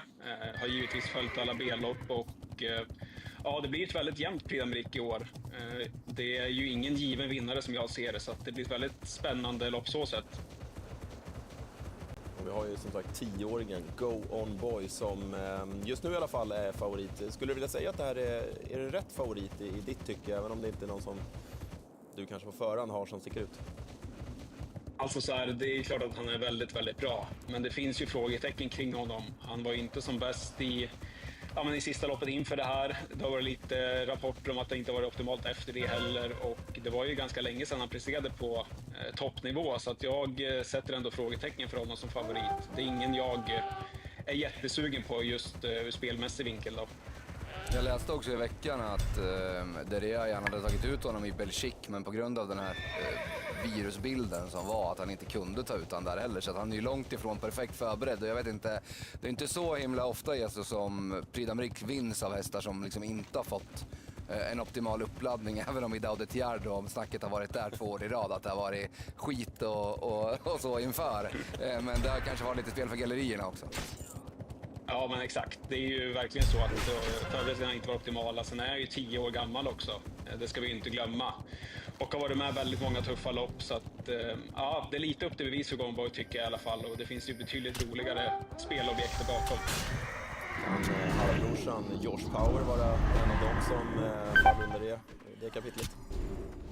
Ja, men det är klart att den är tidig. Han kvalade ju in väldigt i första B-loppet där och har ju kunnat preppats optimalt efter det, så att han är ju absolut en tidig segerkandidat. Han har ju enormt hög kapacitet och det är mitt andra bud i loppet. Det är ju kusken där som inte är en av toppkuskarna, så att det gäller att han får till styrningen, men får han till den så är Josh Power definitivt väldigt het. Vi har väl lärt oss att det är lätt för kuskar att förlora Prix d'Amérique i alla fall. Ja, men exakt. Och framförallt när det är ett så pass jämnt Prix d'Amérique så kommer ju kuskinsatsen ha en extra stor betydelse. Så det är väl det som gnager lite i mig, men visst att Josh Power ska tillhöra favoriterna, så är det ju. Men det är någon som står etta på din rankinglista, va? Ja, men jag tycker det ser väldigt spännande ut för Iroas Delanoë. Han har ju fått en, till skillnad mot Go On Boy, perfekt uppladdning inför det här. Här ser vi när hon vann senast, sista B-loppet, och då Erik Raffin körde henne för första gången, vinner ju tämligen enkelt där, och dessutom gick hon med bakskor där. Så det var inte optimal balans. Nu blir det ju såklart optimal balans där bara får ta runt om. Raffin har fått känna på en gång. Formen är stigande och jag är inne på att det kan vara dags för henne i år. Hon galopperade faktiskt bort en framskjuten placering i fjol, så att den här känns väldigt, väldigt spännande. Och i fjol där så var hon ju bara siktad mot den här Grand National du Trot-finalen i princip. Och sen så blev det ju lite att han provade att vässa till lite inför Belgique. Och så, hon hade ju inte alls liksom samma förberedelse som i år. Och var ändå, det var väl typ en 3:e plats som hon kanske hoppade bort där i fjol. Ja, men exakt. Och i år så, om man tänker inför B-loppet nu som var för, vad blir det, 2 veckor sedan, så sa ju tränaren inför det redan att hon kommer inte vara på topp där och tallade bakskor. Hon ska vara på topp till Prix d'Amérique och det är ju nu på söndag med optimal balans, så att jag räknar med en väldigt, väldigt stark insats från Iroas Delanoë. Och Raffin har aldrig vunnit Prix d'Amérique, så det kanske är dags att sätta amatikernaveriet nu. Ja, det känns ju inte som att han kommer vara osugen i alla fall. Exakt. Men det är en väldigt spännande, och om vi kollade på fasta oddsen där just nu så står det väl i kring 8 gånger pengarna. Det tycker jag är ett bra odds på henne.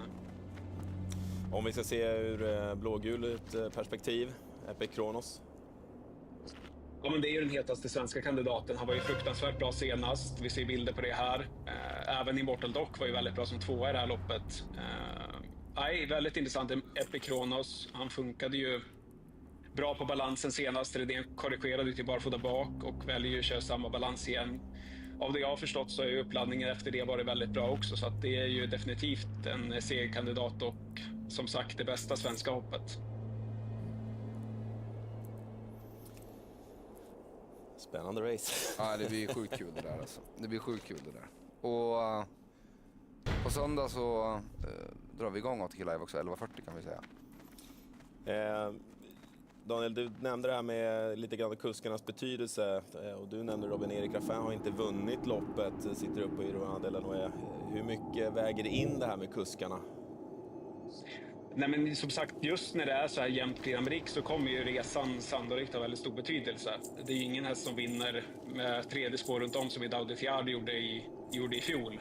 Så att definitivt att det kommer att ha betydelse. Då är det ju skönt att ha 5 bakom sin vinnare i loppet.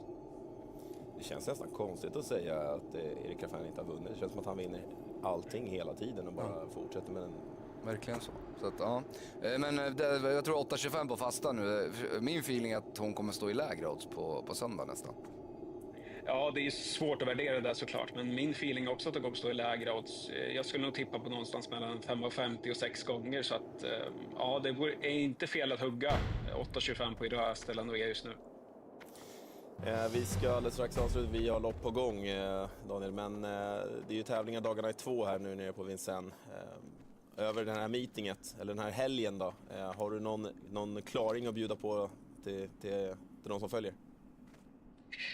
Någon klaring att bjuda på vet jag inte om jag har, men Basirs häst i sista loppet på söndag. Den ser ut att ha en väldigt bra segerchans. Nu har jag inte namnet i huvudet just nu, men det är den med högst startnummer i sista loppet. Den blir svårslagen. Ska tävla barfota bak för först. Dugers. Exakt, det stämmer. Ska ju tävla barfota bak för första gången och har imponerat till 2 raka segrar. Så att den blir nog väldigt svårslagen. Och du ska vara här på söndag tillsammans med Robin. Hur känns det? Är du laddad? Väldigt laddad. Det blir väldigt spännande att kliva in just en sån där tävlingsdag. Det är ju inte svårt att tagga igång i alla fall när det är Prix d'Amérique och massa andra storlopp heller. Så att det blir jäkligt bra. Skönt att ha julafton så här en månad efter julafton. Ja, exakt. Riktiga julafton. Du njut av kvällen, Daniel, så ha en fin helg sen. Detsamma. Tack så mycket för det, Daniel Karlsson, som alltså är här på söndag med live och analyser för tävlingarna sen. Det här blir ju ruskigt spännande. Ja, det blir fantastiskt roligt med lite annorlunda upplägg på Prix d'Amérique söndag. Någon som inte har sett det, så är det ju lite senare start på GS också. GS75 från Umeåker den här veckan. Första GS-avdelningen går väl typ 17:10 tror jag. Istället för 15:00 som normalt. Så då kan man lägga allt krut mot Prix d'Amérique och det är ju väldigt tacksamt. Det är väldigt kul. Så det blir en lång dag. Jag tror det blir 8 timmars sändningar jag tycker live. Perfekt. Och så jackpot på GS75. Så det smäller dit vinnaren i Prix d'Amérique och så kan man komponera ihop en jackpot-kupong efter det också. Det blir väl en alldeles utmärkt söndag. Ska jag krydda till det lite extra? Jag gör det. Det dyker upp bra hästar på söndag morgon också i Hongkong. Jaså? En av världens bästa hästar. Är det någon sollopp på gång eller? Ja.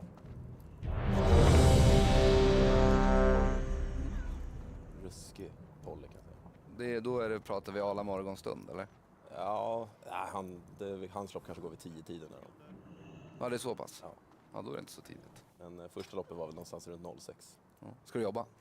Ja. Vem tror du vinner Prix d'Amérique? Men jag håller en svensk tumme för Epic Kronos. Det gör jag. Om jag ändå ska vara där så vill jag gärna se att en svensk vinner. Och det låter ju ändå som att vår bästa chans är Epic Kronos. Resultat V64ans tredje avdelning. 5 Kalida som vann till 5,66 på tiden en 29,4 för nummer 3 Tvedals Mira. Tredjeplatsen 1 Fullfräs EE. V64-värdet efter 3 avdelningar 542 kronor, V4 95 kronor, tvillingen 477, komben 17,57 och så trion 167,40. När vi är klar för start, favorit nummer 1, Nobel Express.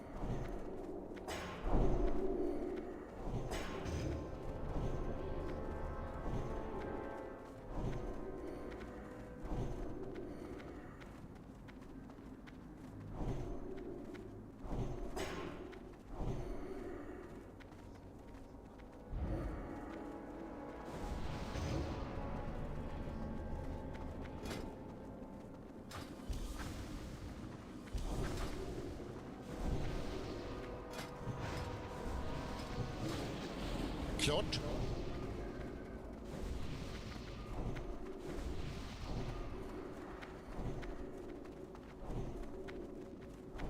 Ett.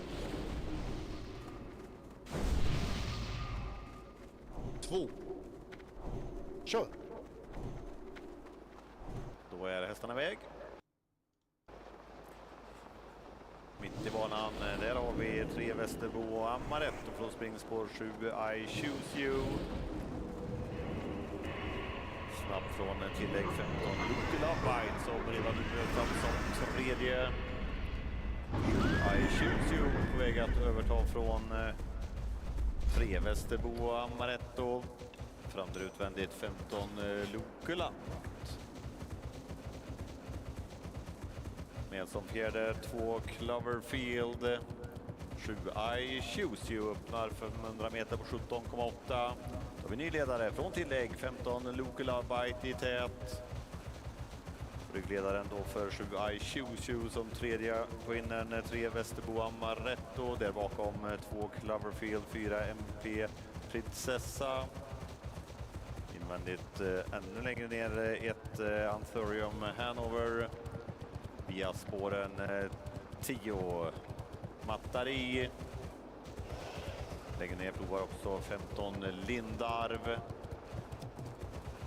Samtidigt som 7 I Choose You har återtagit täten. 7 I Choose You kommer upp till kilometer på 18,9. 10 Mattari har landat utvändigt. Ledaren trycker till här med varvet kvar till mål. Vi har 15 Lukulabite som trea på innern. I andra spår 2 Cloverfield, 9 Ståle NO. Tredje ytter 11 Inferno Launcher där bakom 14 Kismet K6 Global Behind No One. Ut på den sista bortre långsidan 10 Mattari leder. Vi har 7 I Choose You i ryggledaren. Nu finns 15 Lukulabite utvändigt. Via spåren 9 Ståle NO. 11 Inferno Launcher med i ryggar också. 14 Kismet K. 400 meter kvar till mål för 10 Mattari som har halva längden till 15 Lukulabite. Vidare i spåren 9 Ståle NO. Längre ner också 11 Inferno Launcher. Först in på upploppet 10 Mattari. Det är 10 Mattari som leder. 15 Lukulabite finns det snett ut sedan. Men Jonathan Bardun, han kan finåka sista biten bakom 10 Mattari. Mattari nummer 10 tillsammans med Jonathan Bardun går som segrare i den fjärde avdelningen. Ja, det blev ju... Alltså, det blev bra för Jonathan Bardun där. Han gjorde ett drag. Men han hade fått offra lite kraft där när Sabine kom farande med Lucky Lovebite och position. Så han valde att släppa 950 kvar och sen var det inget snack någon gång. Så att... 9.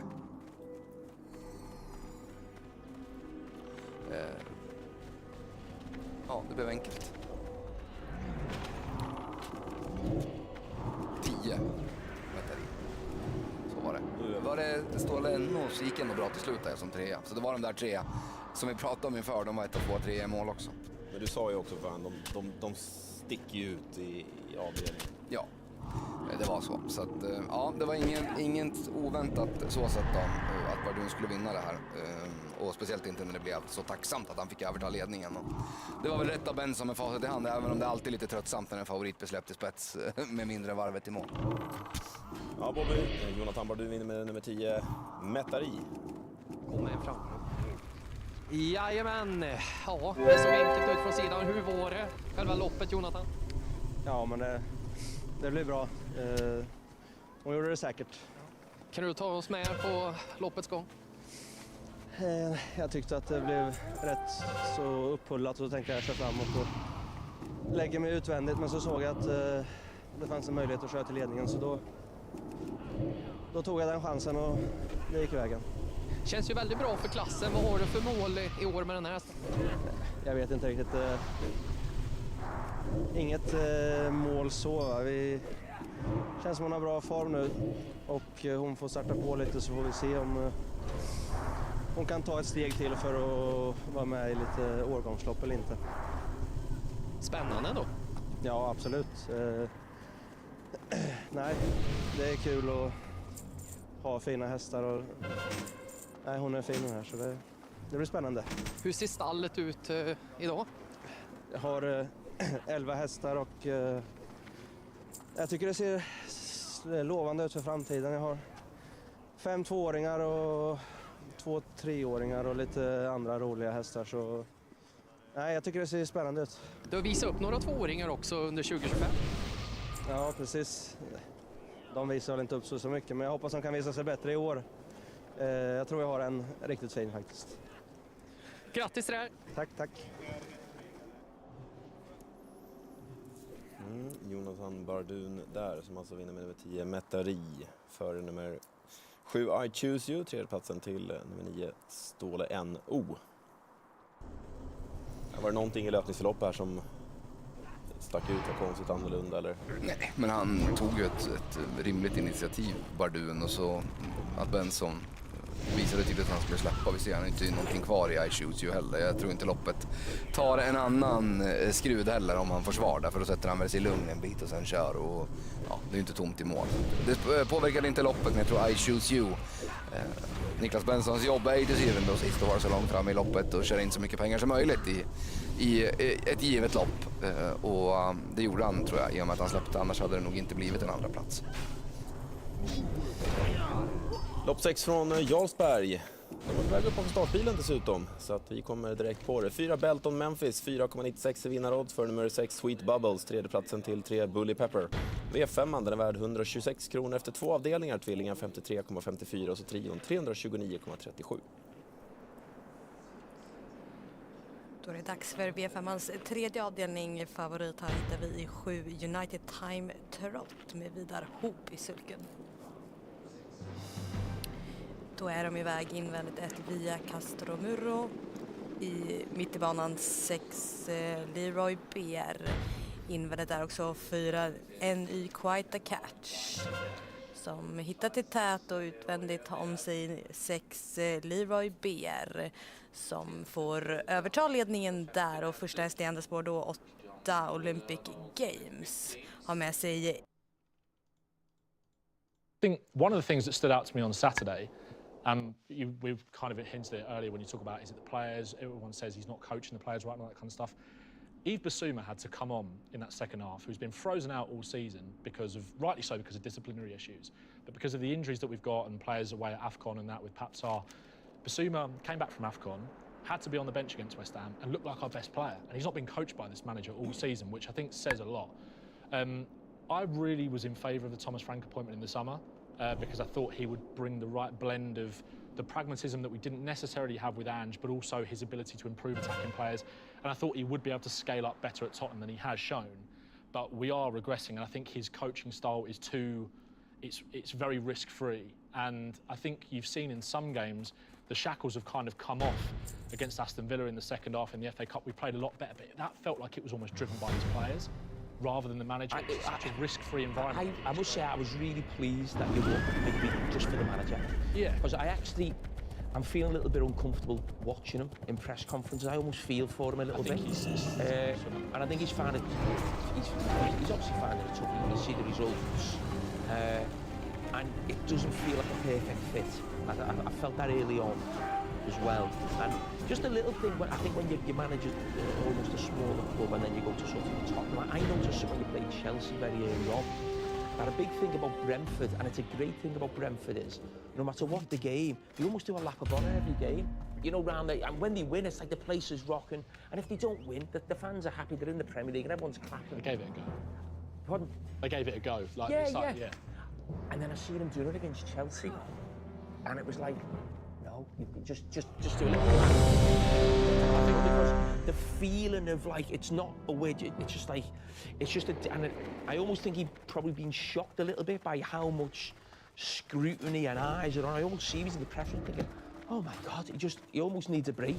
And I felt for him, to be fair. Bear in mind, I think he should be sacked. I think this run of results is untenable, and you can question what happens next and all those kind of things. Could we get a better manager in now? And that's a valid point.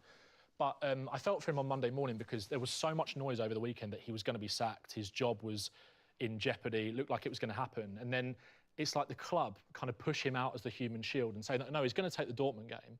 And if we go and win that, it's almost like, well, it's okay. But if we lose to Burnley at the weekend, and West Ham win, then that's 3 more points towards a relegation battle. What do you then go and do? It undermines your decision to then keep him in the job off the back of Champions League games where we've been a lot better, yes, but the quality and standard of opposition and the problems that we face in the league, we don't face in the Champions League. But that Chelsea game, I think that was the last time I was on here. I think that was when a lot of people started to sort of think, like we might have got this wrong, because like I can take getting beaten by Chelsea. I've been beating Chelsea for a large part of my life, but it's the approach and it's the mentality that you approach that game with. And I mean, Chelsea weren't even great that day, but we were so timid, we were so reserved. It's a London derby at home, 5:30 kickoff.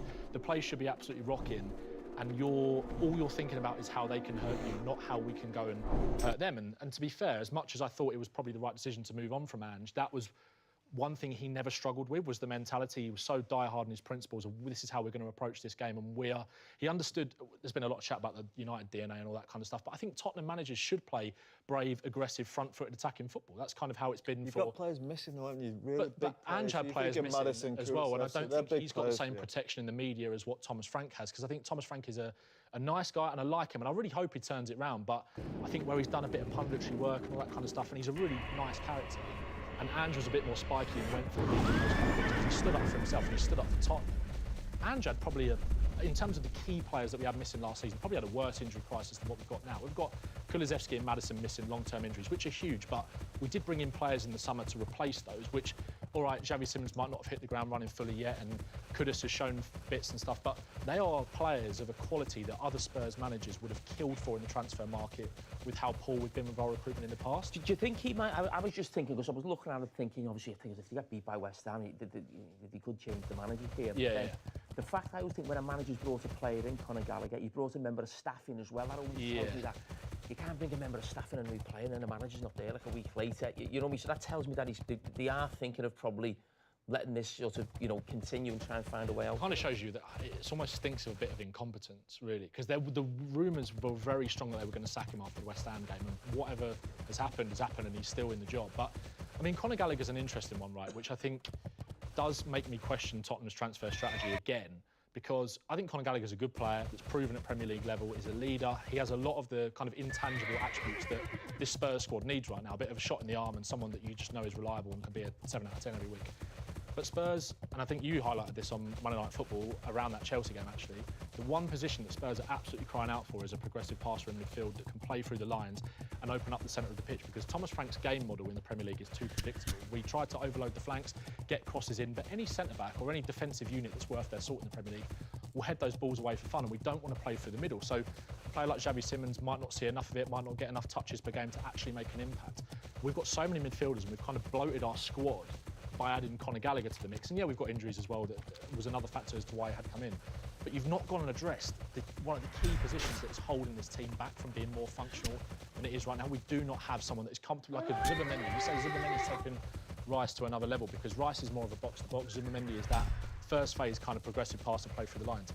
I'd kill for a player like that at Tottenham right now. I've seen you sniffing around one of ours on social media. I really wouldn't mind that whatsoever. Yeah, well, you're not having them. To Tottenham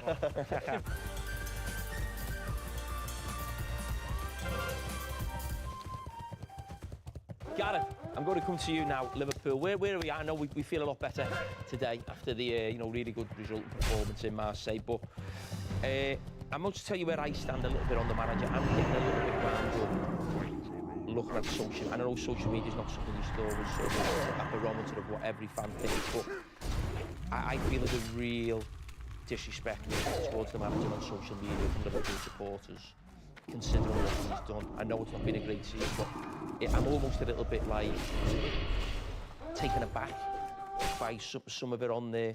What's your feeling around the manager? Yeah, there's some ridiculously toxic stuff, and I kind of feel like it just always is now. I think that's probably the case. No, I get that, Gareth. I mean, even from people who sort of I'd normally see on there and think, you don't have to always agree, but you think, okay, they're pretty sensible. Yeah. And I'm seeing now, I don't like it.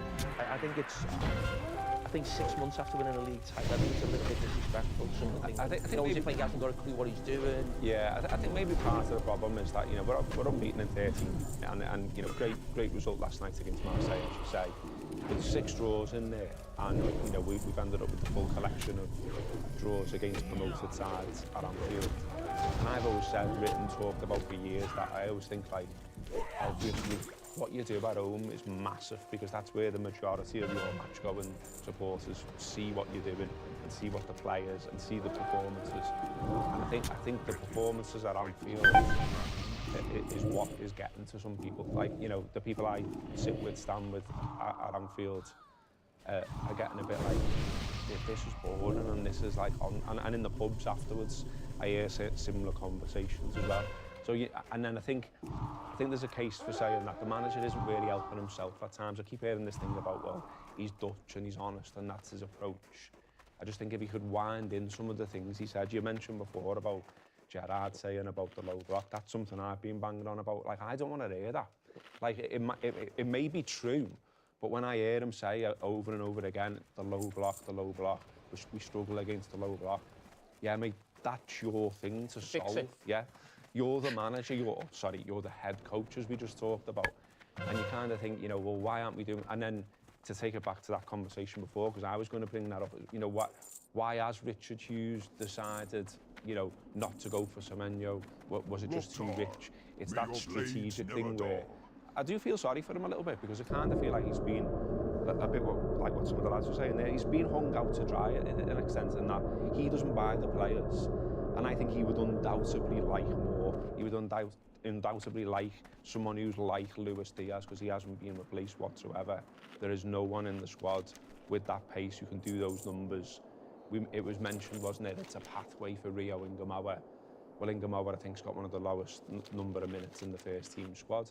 And when he's come on, he looks what he is, a promising youngster, but lacking a bit of end product. That's where I've got a bit of sympathy for him. The makeup of Liverpool's squad and the numbers is not right. There's actually no backup for Salah and Gakpo, really. And we're sort of saying, Salah's what, 33, and Gakpo, we probably look at and probably say, not quite good enough. And there's no actual backup for them. I think the makeup of the squad, and the squad that he's got, so any manager, I think, would find it tough. And I know there'll be supporters here saying you spend 450 million, and I get that. But that shows, for me, it's more of a collective. It's the people above them. The players last season are not playing at the same level. And we're actually at a stage now where I would say over the last probably 4 to 6 weeks, the best players for Liverpool would be the signings. You know, Kirkes, Frimpong, Wirtz, Ekitike. So you're actually looking at the players who've been there and won the league last year. They're not playing at the same level. And has Arne Slot had a great season? No. But I get a little bit frustrated when you're saying you're at the game, you're going to the pub. It almost feels a little bit of an entitlement to me, and a little bit like, no, we've probably had it so good with Klopp. Not in terms of winning everything, but I would say Klopp's football was probably the most exciting football to watch anywhere in the world. And he was great in press conferences. And he was amazing, of course he was. I think that's been lost a bit. Look, I haven't seen loads of Liverpool, but I think Wirtz has made you a different team. Almost a possession-based team, which wasn't really Liverpool, was it? You think of the rock and roll and Klopp. You're almost better out of possession. You win the ball and bang, fucking hell. The speed, the power, the strength. Now you're almost keeping the ball, almost like in a Barcelona way, and that's where the boredom comes into it, and that just isn't Liverpool. There was a moment exactly like that had everyone fuming against Burnley. So I know the manager has said, you know, about XG against Burnley, that we were unlucky, that we have, you know, ones cleared off the line and all the rest of it. True. But there was a moment just before half-time where Dominic Szoboszlai breaks, and instead of playing Wirtz in, he turns on the ball and comes back. And the manager was applauding that, and loads of people saw that and were like, but why didn't you break? Under Klopp, we would have broke, and we're playing Burnley at home, and one of the poorest sides in the league. Go for a goal, what are you turning back for? What's that saying? Well, I spoke to the manager, like we did an interview with the manager last night, and I don't know if you saw it yet. So I asked him about it, you know, the low blocks and the sort of finding it tough.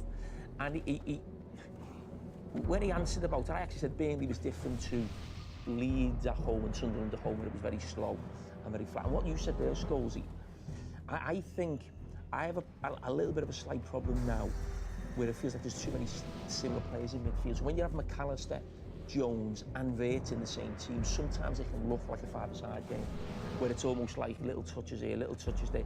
And I definitely think Liverpool need a powerful midfield player, maybe with a physical presence who's a bit more dynamic. Maybe we've got that in Szoboszlai, if you like, but rather than having those three in the It's team. like 6 passes a goal, isn't it? Rather than probably scoring a goal.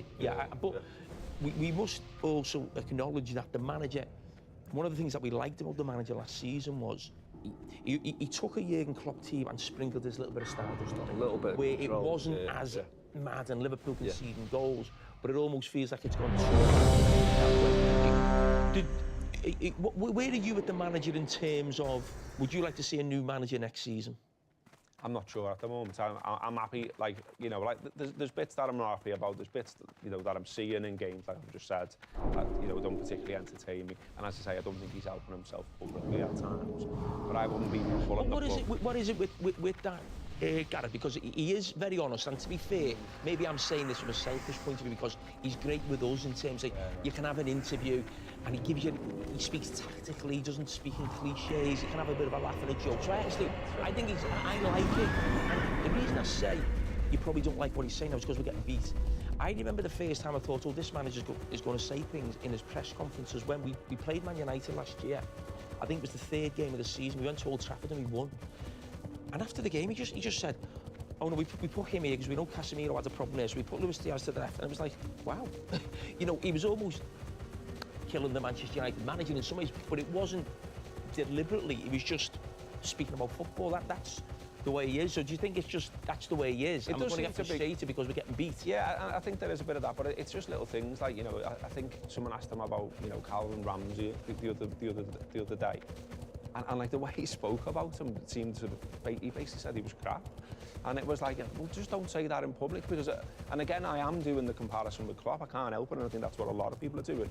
He made it feel like a family almost where, you know, everyone's getting hugs, everyone's got a potential opportunity, kids can come in or whatever and help us win games.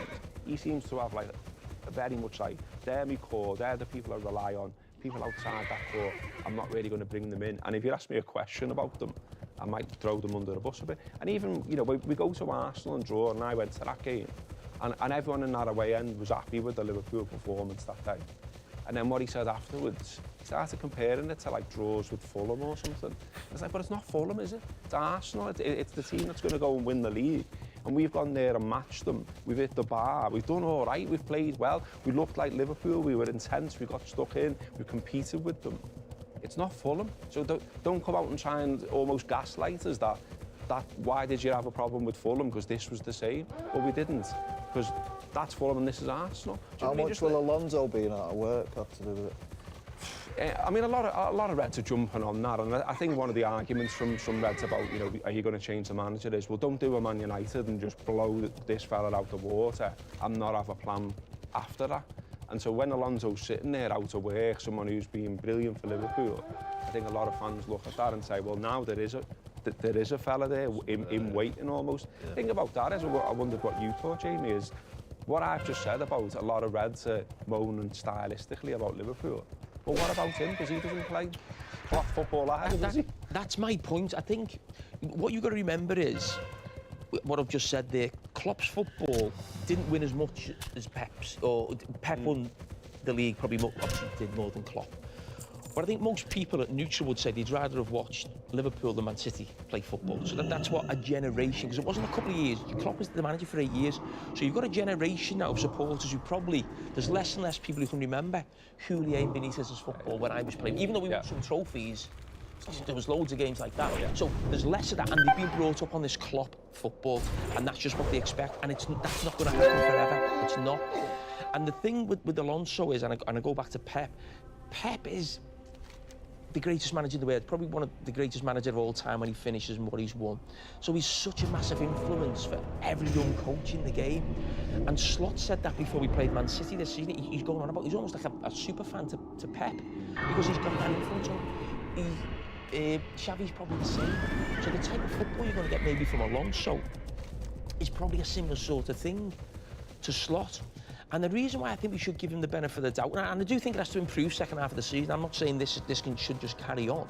But when Chelsea are appointing a manager now, or United are, and I said this on Sky the other day, oh, Liverpool do. My first thought is, do I believe this guy can win me the league?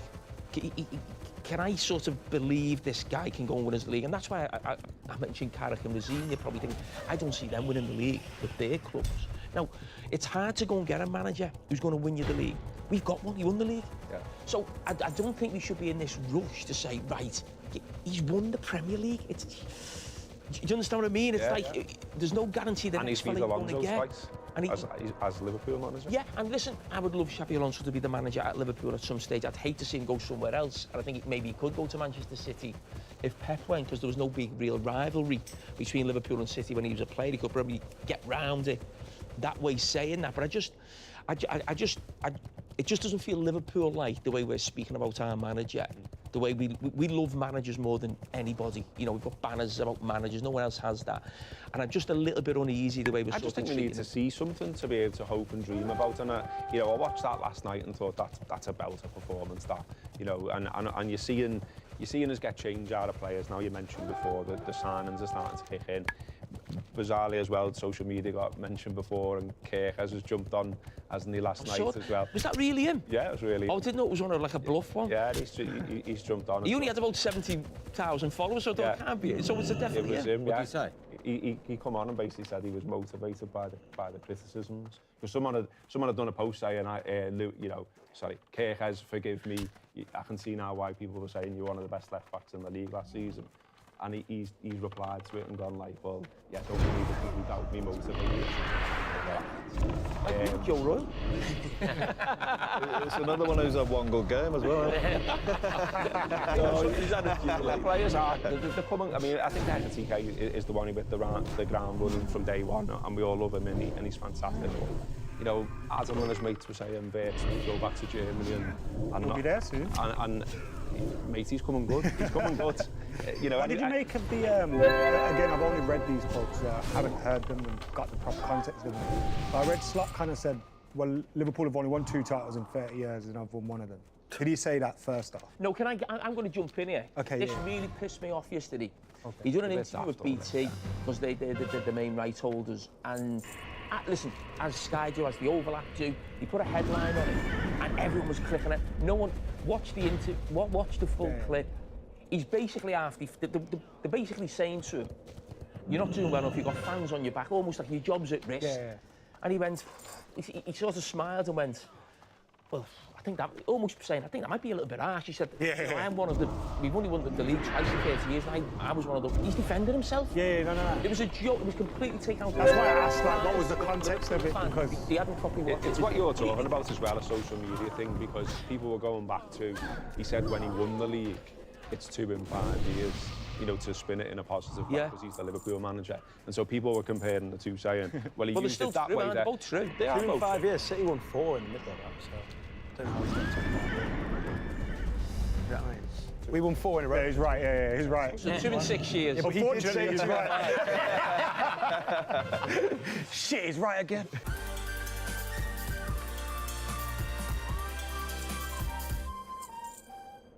Right, Dan. Yeah. Where are we with Crystal Palace? I'm sort of sad what I'm watching here, because it's been brilliant for a couple of years. It was probably going to end at some stage, but I don't want it to end like this with sort of Glasner on the board and whose side are you on? Well, so it depends how you slice it. Obviously, I understand that Oliver Glasner would have preferred for the club to fully back him in the summer. You win an FA Cup, you go and spend money, and everything's all, you know, rosy in the garden. We have to be realistic about the club that we are. Now, Ibira Eze signed a new contract a couple of years ago. He's a boyhood Arsenal fan. They offered us £67.5 million. That's £50 million of profit for a player that wouldn't have signed a new deal, whose valuation would have gone down. He said in a press conference after the Sunderland defeat, we had our heart ripped out by that. There's no way that Oliver Glasner came to Crystal Palace expecting us to be able to just hold on to the Mark Gays and the Ibira Ezes. It can't have been the case. So, as much as I understand his desire to see us be supercharged and start behaving like a big club, we've got a 25,000-seater stadium. We have no corporate revenue. PSR is a thing. And it feels to me as though if you as a manager held a hierarchy in October, I'm not going to be staying, then you don't have any leverage when it comes to January, when it's about keeping your captain and turning down a £20 million offer. Because the new manager that comes in, whoever it might be, will say in the summer, I'm picking up the pieces, you've just lost your manager, you've just let your captain go for nothing, where's the money? And we can't go, oh, the previous guy said we should probably keep him, because he's not here anymore. So I'm philosophical about it, but I'm also on the side of the club largely because I just don't see the point in sort of smashing it on the way out. I'm with you a little bit, and it's not just now. We all see different managers, don't we? Watch the press conference, and he's been needling for a while, hasn't he? Cryptic comments, and I almost think Parish, and I don't know if it's Mark Bright, he's always sat next to him, but it's almost like we know we've got a great manager, and he's given us a little bit all the time, but we've almost got to take it because he's doing so good, and we'll take it on the chin. Even the fact that he's still in a job on the back of his comments after the last game, I think it's a case of, you know what, we're going to have to take a little bit of shit for the next few months. He's a great manager, just keep him there and just keep it going. I like what Steve Parish said, did not sack him, Andy, so... Yeah. Because he was asking for the sack on Saturday. Basically, I firmly believe he, having said in October that he's not going to be staying, he wanted us to finance his next job in many senses. He wants us to spend money that we've got now on players for him, and then it makes him look better. If we hadn't gone on a 10-game run without a win, he wouldn't be coming out in the press and saying this stuff. The last team we beat was Shelbourne. You know, we're conceding goals left, right and centre from set pieces. He said a few weeks ago, that's my problem to fix. He's not fixed it. And against Sunderland, he didn't bring a single sub on. He said, I turned around at the bench and there was no one worthy of bringing on. So you've alienated the entire bench there. That's his message to Steve Parish all that, man. Yeah, but I think it's you can't, if he's not going to fall on his sword and leave, and you want the sack, you've either got to forfeit the money that you're due for the rest of the season and say, I can't do this job without Mark Gay, I'm off. But what's he done? Gone back in on Tuesday and said, sorry about that, lads, let the emotions get the better of me. That's not what a manager does. He's creating a story that we're all talking about Glasner, he's done a great job and he's being let down by the board, when really you're looking at the situation. And listen, it's bound to come. They haven't won for 10 games. They lose to a Macclesfield in the FA Cup. It doesn't look great for him, but he's quite cute and he knows exactly what he's doing in the press there in terms of, putting certain things out. People, what do they call it in politics? A dead cat? So many managers are doing this now. No one heard that one? I don't think I've heard that one. I have. Can anyone clarify that for me? That's a saying in politics when you're trying to divert the attention, you throw a dead cat on the floor. Yeah, some dead dog, wasn't it? Is it a dead dog? I've heard a dead dog. No one heard this, I know what you mean. I can't remember the... I know. I've got to... We're not going any further until I clarify this. Donkey, innit? Did someone Google a dead cat? Drop a dead donkey. No, that's a TV show. But Arsenal fans have been screaming about Yocker, hasn't it? Right, let's get to West Ham. Because they are a dead cat. I can't even argue. Come on, where are we at? Right, where are we at? You beat... Oh, OK. Love you, lad. Has he just come when he wants? Causes beard and then gets off. I'm on the same train. Who knew? I've got a bit of space. He's given up halfway. West Ham, you beat Spurs. Come on. Is the dead cat still alive? Is it still breathing? We're back. Do you know what? Like, I would like to say, come here and be super positive and say, oh, look, we beat Spurs and now we can kick on. It's a positive result. But I didn't necessarily see anything different than I've seen throughout the season. We've beat a crap team. Right, we went 1-0 up, and it was I'm sorry, but... Talking about you, by the way. He's not wrong. Yeah, he's not wrong. But it was the same old story. We went 1-0 up, and all of a sudden we've panicked, right, and gone super defensive and just let them have all the ball and come on to us, right? They eventually got their goal. And then it's 1-1, and we're doing the same thing. Fortunately, he subbed on Callum Wilson, like, at the last minute, the player that he didn't want, and said, your third choice for these two new signings. I thought he was gone. I couldn't believe it. He's trying to go. And he's come on, and we've got the goal, right? But there's nothing in that performance that I look at and go, yeah, like, Sunderland, like, we're gonna go and beat Sunderland, and we're gonna go and win the next one. We're still 5 points off safety. So, to me, Spurs, that's all well and good. It's not a test. Sunderland's the real test. Like, I'm sorry. No, you are right. Like I said, the worst team we've faced all season. We were dreadful. So, as it stands, for me, I think we're still going down. You know, and that's a shocking crime to say that West Ham, in the grand scheme of things of what we were promised, are now about to be relegated. Do you regret calling for Moyes' head?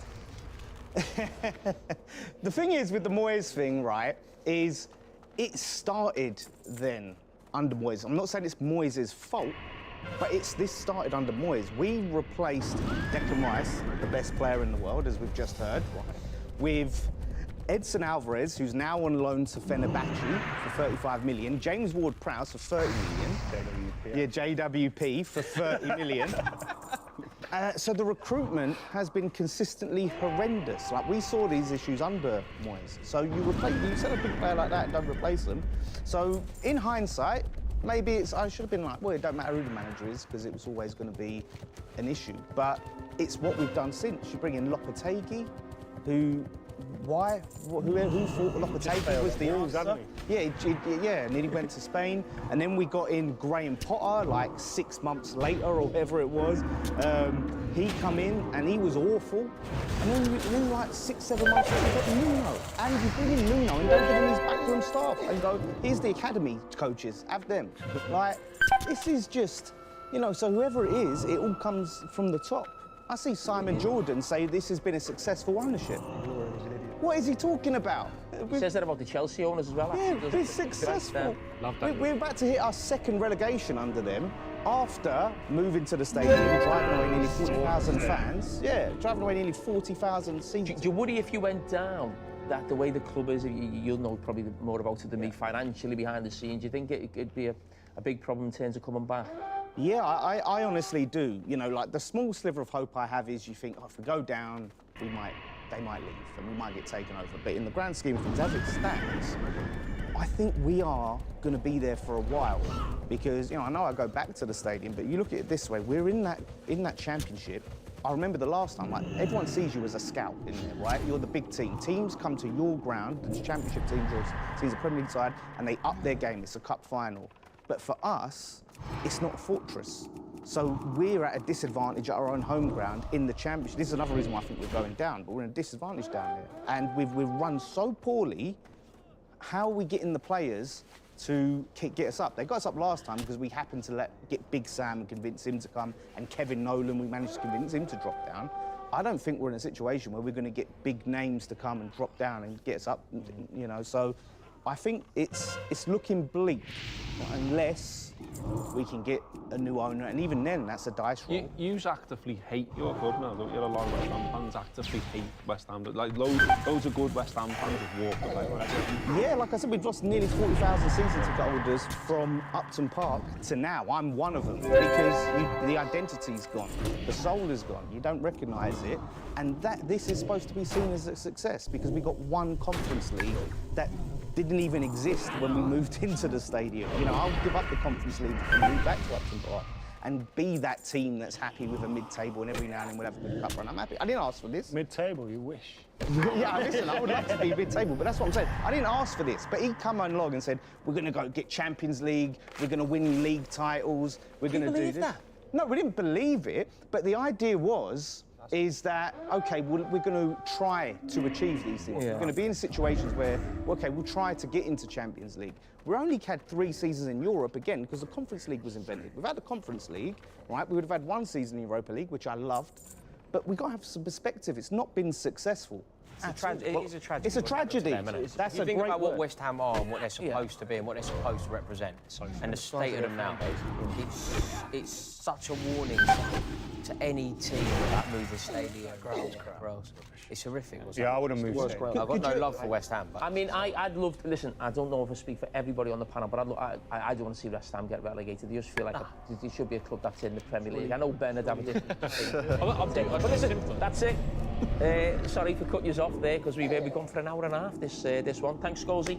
So that's the end of another edition of the Fan Debate, brought to you by Sky Bet.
Strength and honor.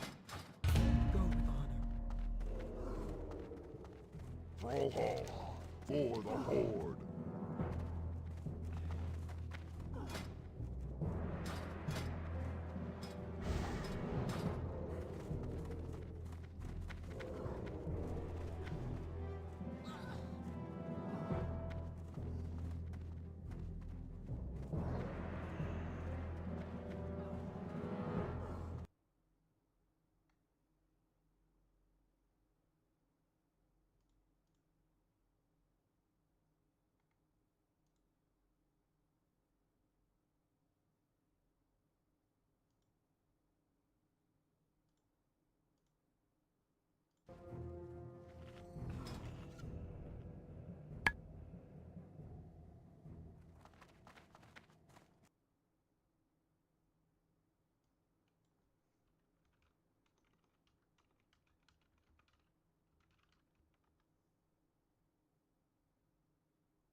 waste my time, lesser.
sunk.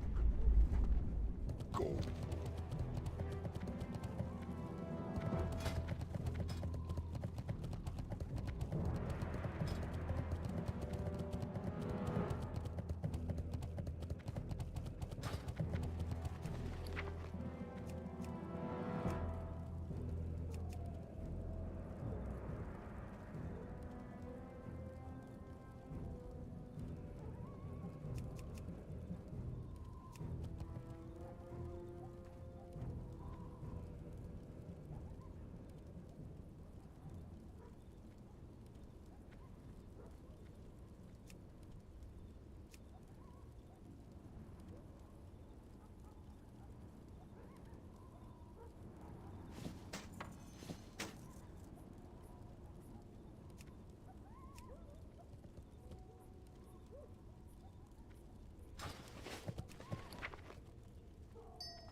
Glory to the Horde. May your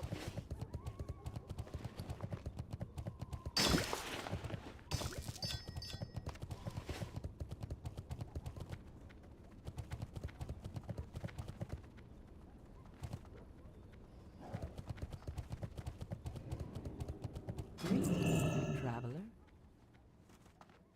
Go in peace.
strength.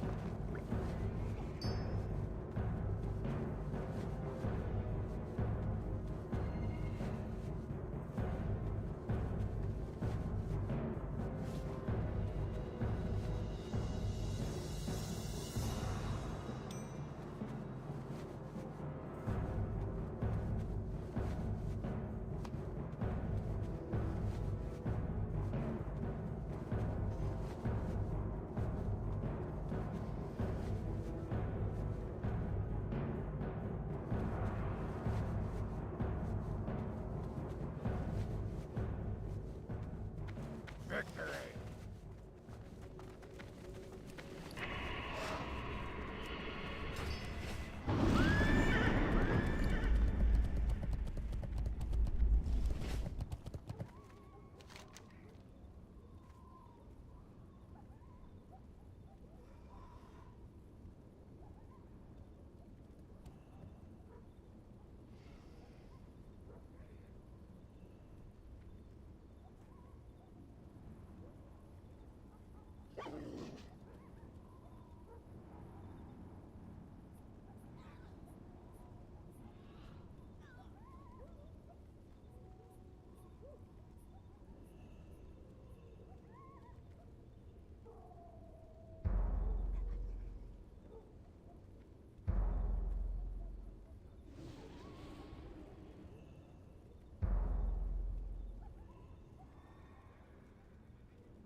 What would you ask?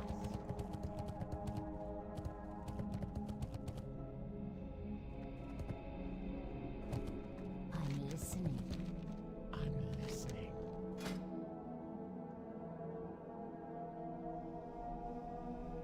Goodbye. Zug Zug. Abu. I haven't got all day.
Goodbye.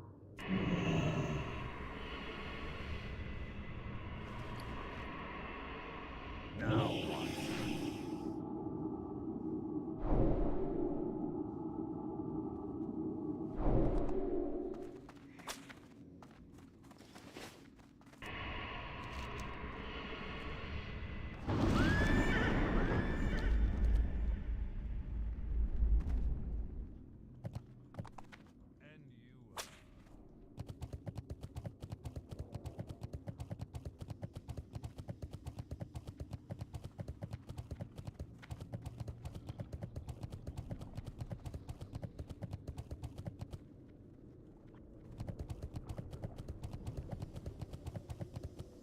That better be good.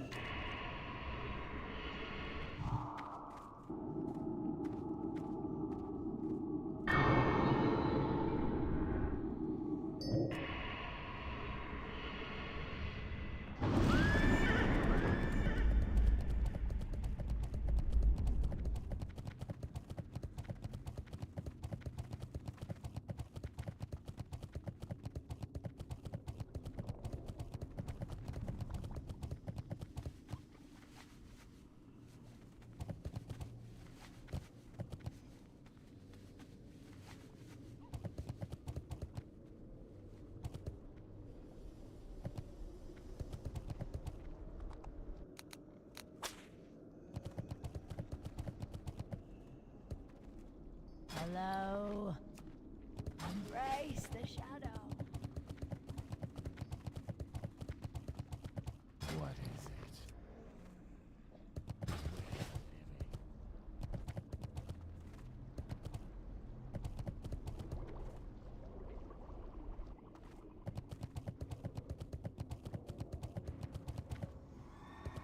I am forsaken. Remember.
What would you ask of death?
Who dares summon me? You got my attention. Hey, good.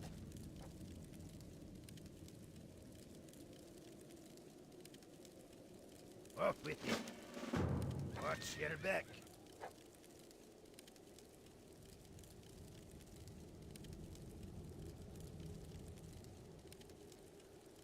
Be good.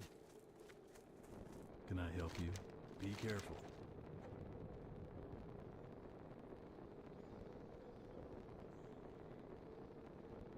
For the Alliance.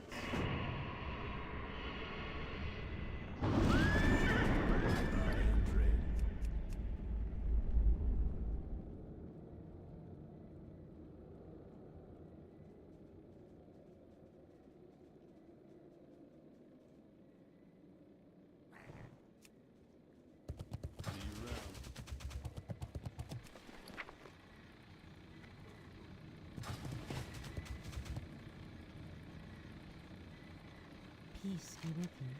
Asha Kala. Illume light your path. Pleased to meet you. You have a great day now.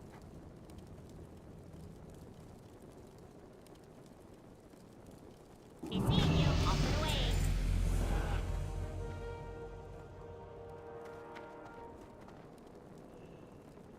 King's honor, friend. Be careful. Well met. Light bless you. For the Alliance. What can I do for you? Welcome. Hello. Keep your feet on the ground.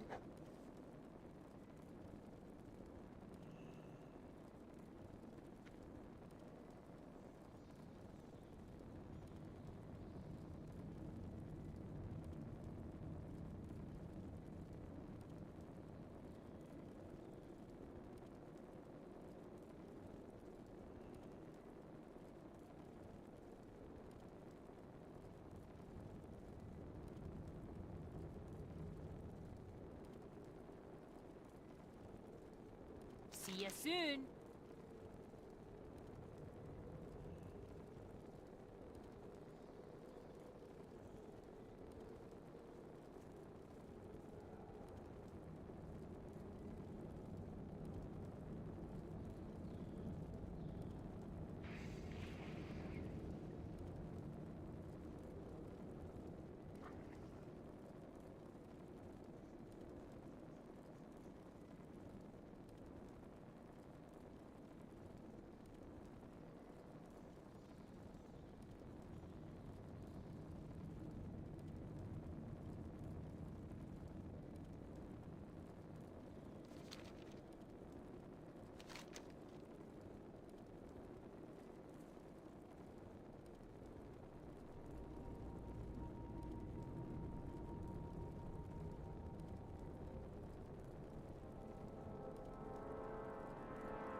Need something?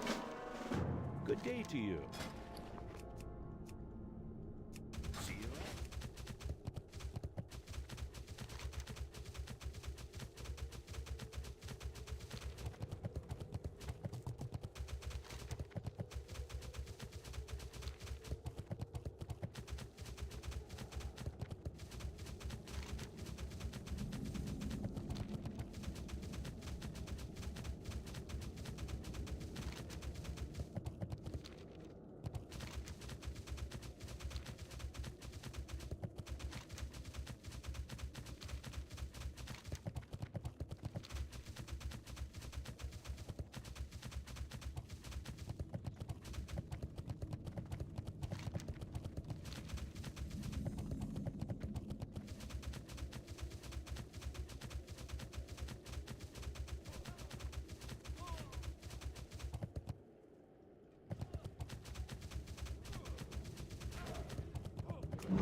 on, TT.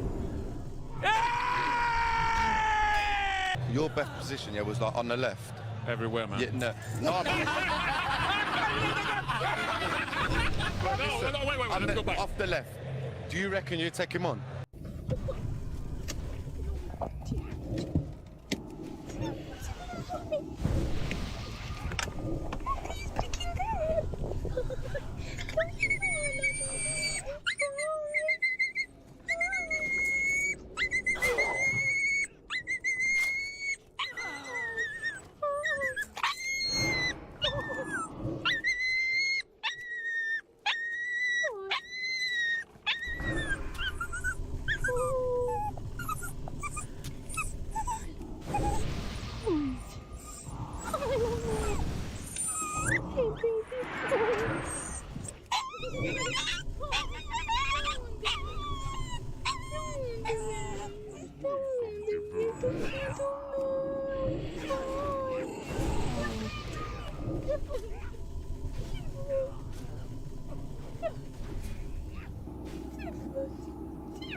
What do you call a blonde that dyes her hair brown? I don't know. Artificial intelligence. Ow. Beep bop. People. What do you call a blonde that dyes her hair brown? I don't know. Artificial intelligence. Ow. Beep bop.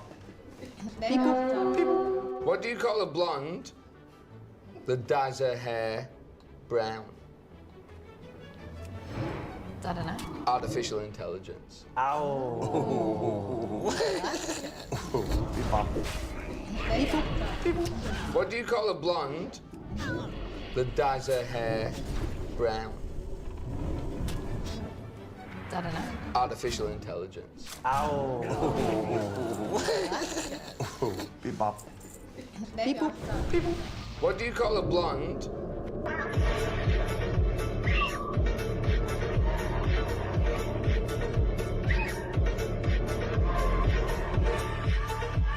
Dude, that's cool. That's fantastic. That's a genius idea. They work just like a regular Bluetooth speaker. You got your controls, you got your charging port. But it's that easy. Go ahead, put them on. I bet you could do it without me even showing you how to do it. Yep. There's music. Yep, definitely. Dude, that's cool. That's fantastic. That's a genius idea.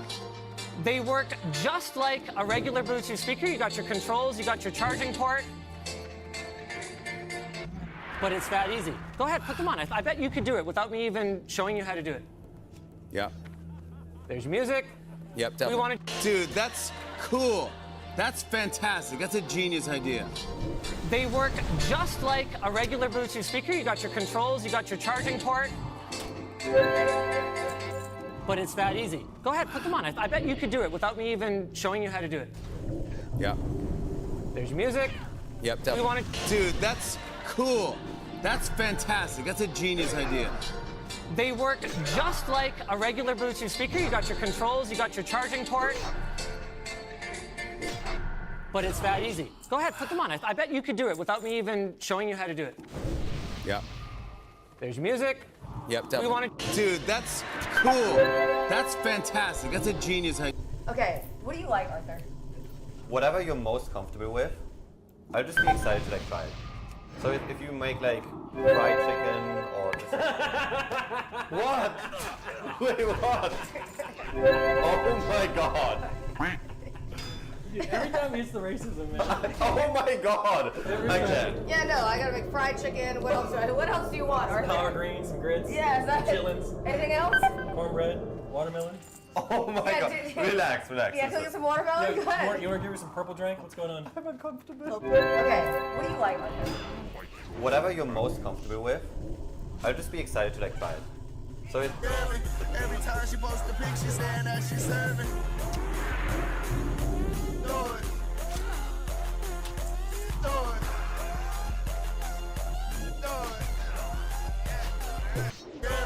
Every time she posts a pic, she's saying that she's serving. Do it. Do it. Do it. Every time she posts a pic, she's saying that she's serving. Do it. Do it.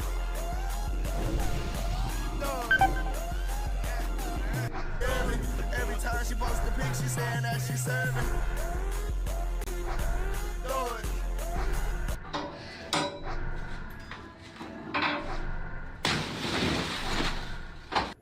I mentioned this to you once, the first time. Det var Bacon King då. Sen tar jag nog min dubbla cheeseburgare. Luktar vi... fan vad luktar så. 461 från McDonald's. Men efter du har ätit upp det där så är det uppe i 2000. Ja, oj.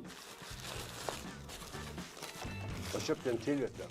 Ja, i nödsituationen. Det här är provensale. Det är bara 700 kalorier per 100. Den är inte så farlig. Men bea är sjukt fett alltså. Det är inte jättelätt. Jag tror vi körde ju en gång. Jag tror vi körde alltså.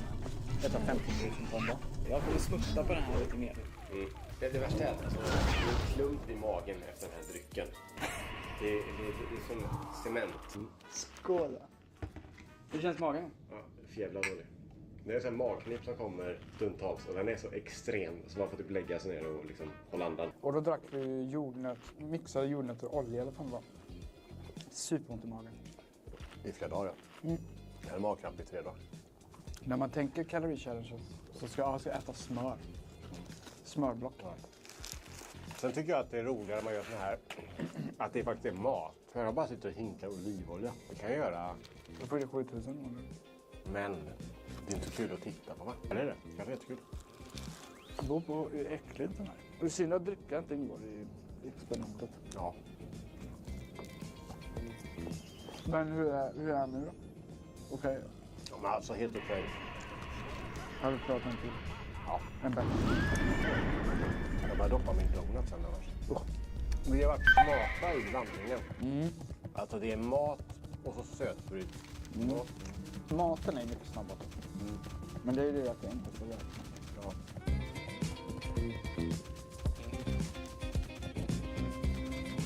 Jag var ju sötbryt efter den. Det är 2000 kronor. Jag ska se hur mycket var det, sa jag? 2000. Stämmer. Hur är det? Ja, farligt. Sluta. Hur är det farligt med öppna småsaker och äta lite? Nej, jag kommer att attackera. Ta en så attackerar jag. Ja. Jag går till full attack. Jag måste äta upp den. Har du ätit 2 det? Ja. Det var snabba 2000 då.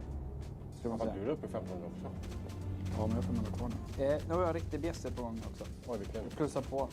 Plus 818 för en XXL lång chili cheese. Men den är god eller? Har du köpt den här gången? Ja. Den är ultragod. Är det? Det är egentligen en baguette.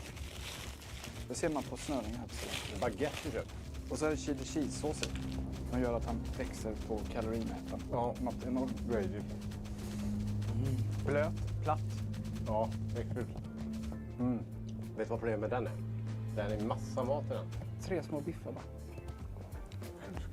Grejen med är att de känns som om de går all in på att okej, vi kanske inte är bäst på allt. Men vi är i alla fall störst.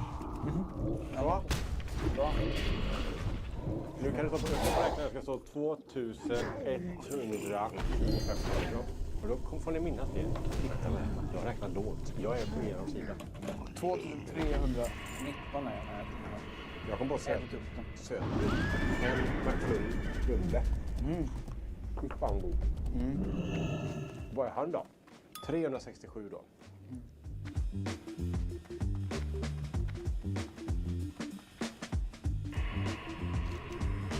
Jag börjar bli lite rädd. Ja. För jag har en väldig knuta. Oj. Sött, salt, salt. Vad är det här då? Great taste of the country by day. McDonalds då. Helt honung heter det. Vad var det då? Vad var det? 671 kalorier. Oj. Det är stort.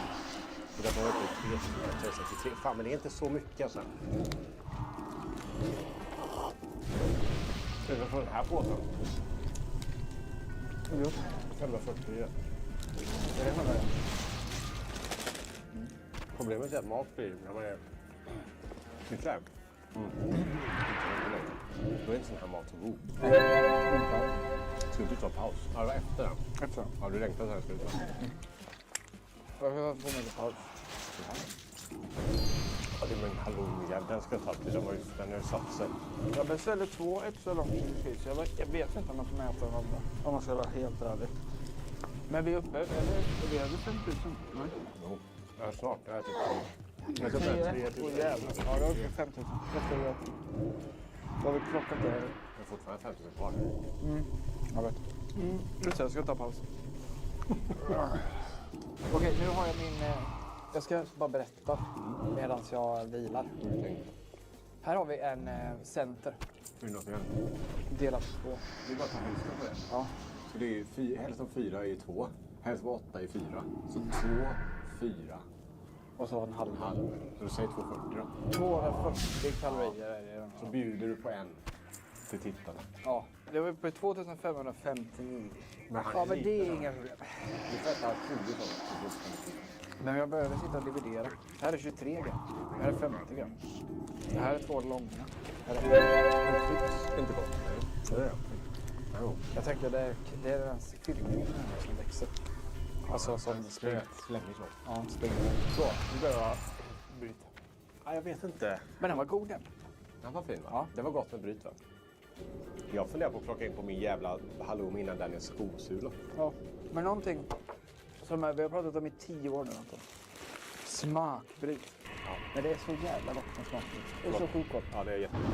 Här ser man ju återigen att Max har kommit tillbaka till sin ursprungsidé då. Gör så slabbigt som möjligt. Fy fan vad slut. Vad ligger han på? Vad sa jag? 800? Ja. Han är 836. Mycket bra. Jag ska få i mig här. Ja, men det tror jag. Nu när man har tagit ett litet sötbit så är det enda jag vill äta godis. Ja, klart du har mycket. Du kan få min smash. Ja. Men det är den här. Den är en bomb alltså. Det är 550 per 100 och sen är 150 den här. Så att trycker du i den här. Det är typ 800 kalorier. 780. Jag skulle börja med den här jäveln. Jag glömde av att jag hade den. Den här är dum va? Ja. Men jag tänkte den. Jag såg en vision av mig själv. Ja. Alltså typ runt när det är 10 minuter kvar någonting. Så tänkte jag att ja men perfekt att ha lite sån ost bara. En så styck. Som en myntmaskin typ. Hur många kalorier? 60 per ost. Per ost, okej. Och de är små ändå. Skosula. Jag bara godar hans center. Den var god va? Har han till? Jaha. Dime, ja. Segsugar, seg. Alltså det är toffig skit. Men det är den också eller? Ja men den rinnig cola. Där är ju det här fluffet. Ja det är den jäveln ja. Skummet. Ja. Eller karamellskum. Sucka med en benäs provençal då? Nej. Men då är du klar nästan sen. Ja det är man. Om du får i denna. Vad väger han? Men han är tung, den är svår nu. Tror du det? Om det är benäs provençal. Hur fan verkligen? 231 gram. Det här står ju per 100 gram ju. Per miljon. Ja, 230 minus burken 10 gram. 220 då, säger vi. Den är brutal. Den är typ 17-18 kalorier. Nu funderar jag på vad är smartast. Nu får jag börja tänka smart. Det är kul att du köpte mycket godis och ändå känns som du har för lite. Eller? Det var gott att hitta den. Ja, den är jävla god. Men har du inte. Men jag funderar på ett söt saltbryt. Chips är inte hamburgare med. XL chili cheese. Nej. Han är bra. Jag tar den här lilla. Vet du vad han klockar in på? Nej. Är det bra eller dåligt? 207. Plus 207. Då är 2766. Han är bra ju. Frågan är om man ska mosa eller ska äta. Kör smulprincip. Men du vet, eller så tänkte du att hela den här chipspåsen var full av chips. För den är så liten. Hur mycket luft? Man får inte ha luft i små påsar. Fan bra. Är det bra krossar inte drickan eller? Nej. Men den är inte stor. Men god.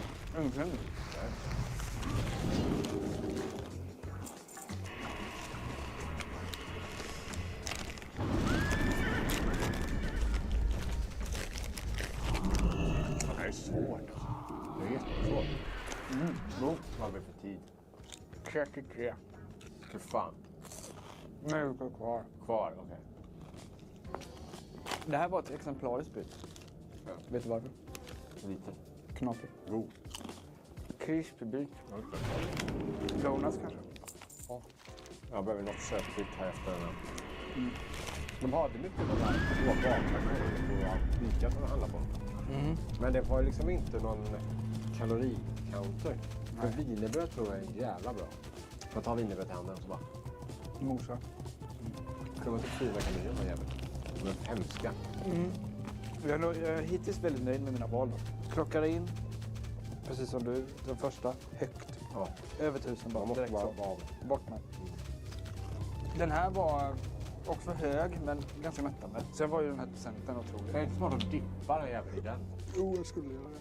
Jag tänkte att jag skulle lägga det på en hamburgare. Hur mycket har den här jäveln? Han är liten. Oj, vad liten den var. Hårt cheese dip, 175. Fan, det är bra, vet du. Du mosar ut den på den sen. På hamburgaren. Hopp.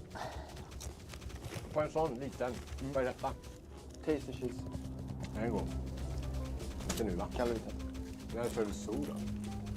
Efter hamburgaren. Lätt att hinka i sig själv. Såpa är gott, tycker jag. Man ska inte slå in hur mycket kalorier man har gjort innan man börjar äta. För då är det så jävla motigt. Det är bättre att aldrig ta min donut och sen lägga på den. Då har man förberett den. Du får straff. Men den tryffelben kommer att spöka för mig ikväll. Rapan. Andedräkten kommer att vara tryffel hela natten.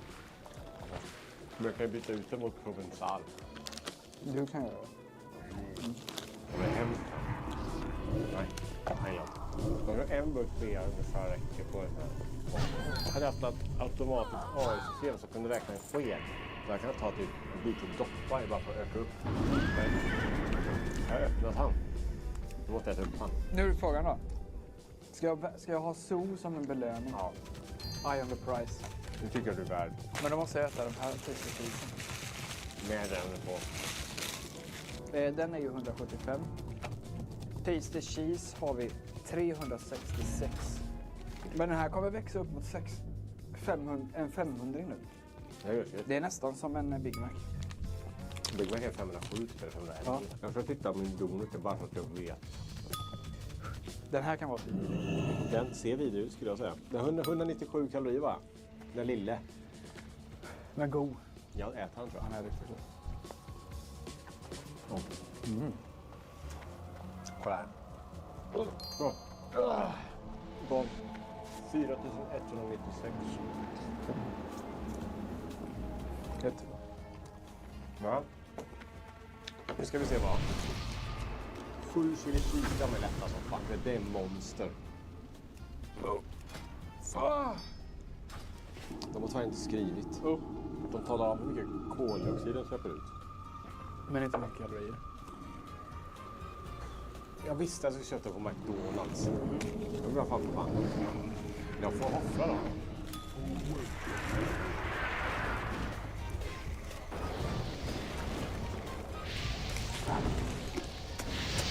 Du kan få ta en extra ventil. Om du är sugen. Den är jag. Ja, stark. Jag märker att Adrian kommer. Ja, men fan. Det är fan den här är så snart. Jag vill ha den här på posten. 480 kalorier per 100 gram.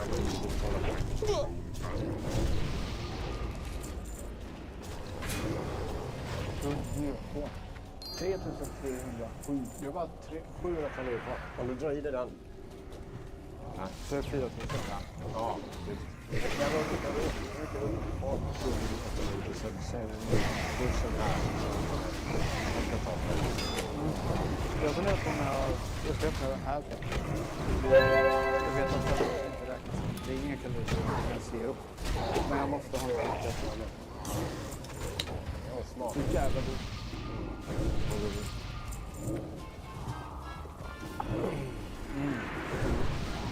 Har du den? Nu är 20 minuter kvar. Sen ska jag äta. Ja, jag får ta in den.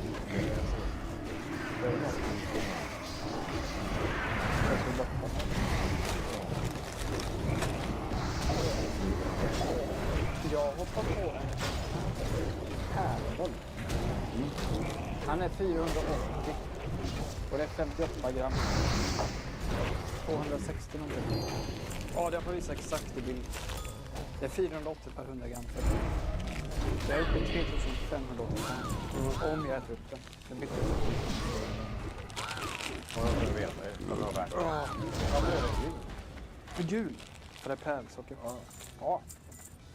Han var god. 4500. Mm.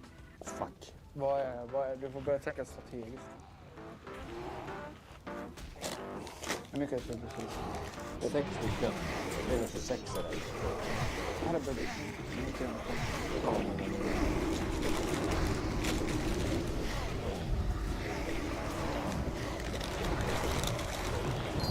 Han går. Man kan måla ut min väg. Nu gör jag kvart kvar bara. Då har vi mitt mål är. Det är konto. Shit, so, den. Om det finns tid över. Så long chili cheese. Fan, det var ju svårt detta. Eller jag ska få chips nu. 209. Just det, så jag säger 209.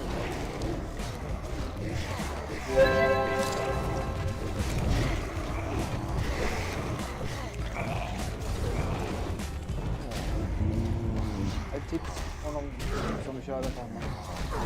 Så är det snabbmat, söt, krisp. Snabbmat, söt, krisp. Texturbryt också. Bra. Ja. Belöningspaj. Jag får på den här. Ja, den är fett. Den är jättemycket. Det är 540 kalorier på den här. Det är bra, va? Den här är jävla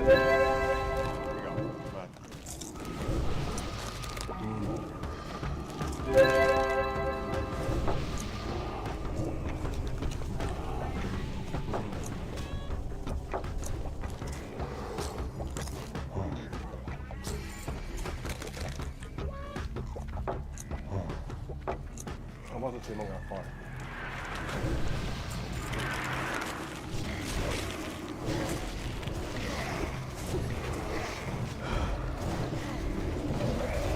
Mm. 10 minuter. 8 sekunder.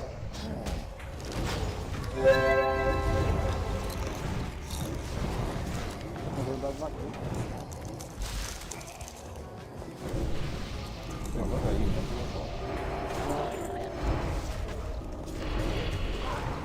Sockerupptaget är bra kalorier, men det är väldigt jobbigt också. Mm. Alltså det här på sig skit att sätta i sig när du är hungrig. Så här, ja. Ja.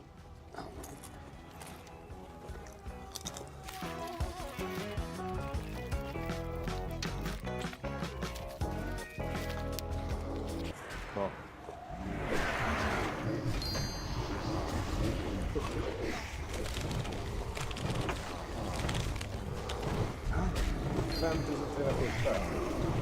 Snyggt. 3700. Vilken är Twix? Den här är 230. Den är också 230. Vi kan få en slag. Nej, du kan få ta... Jag är kvar på. Men den här kan i alla fall mäta. Den är ju lätt mätt. Den är ju 150 gram. Den är 160 gram. Jag kan ta hemskt den här. 23 gram stippar den här whiten. Fint. Och maffig.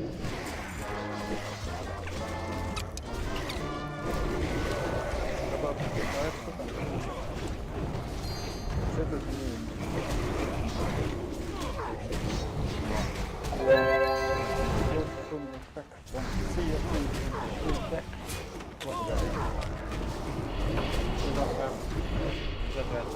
Jag höjde 160 innan. Nu är det 55 gram. Det är så här. 825 kalorier delat på, vad sa jag att jag hade ätit? 50 gram har jag ätit. Eller? Nej. Du betyder att jag ätit 55 gram. Om pappret väger 10. Ja. Så var det vägen. 48 gånger 0,396 kalorier.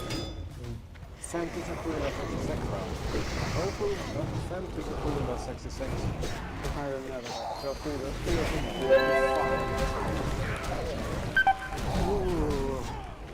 Kristina, 4304.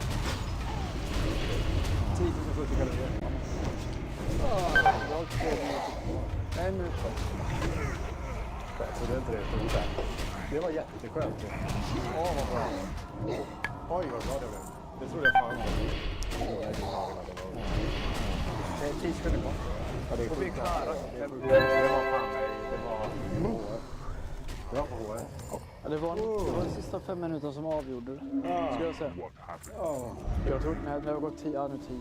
Ja, detta var 10 000 kalorier på 16 minuter kärlek. Det är jätteglad för.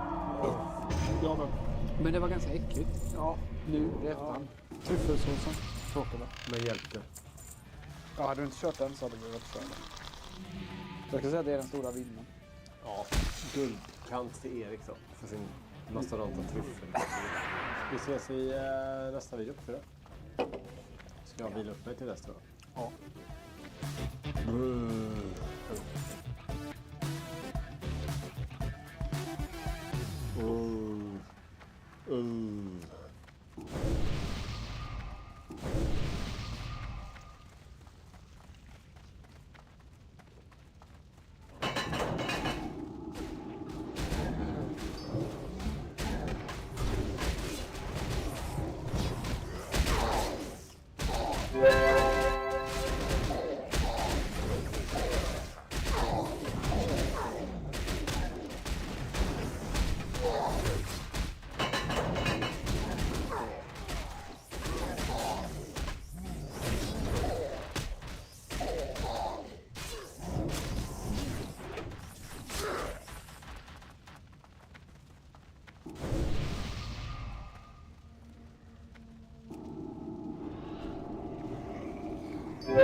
Ögonen på de här.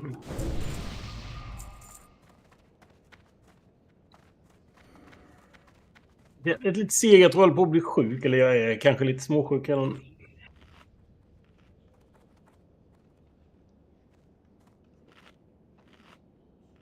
Är vi på jobbet? Är det någon sjuk eller?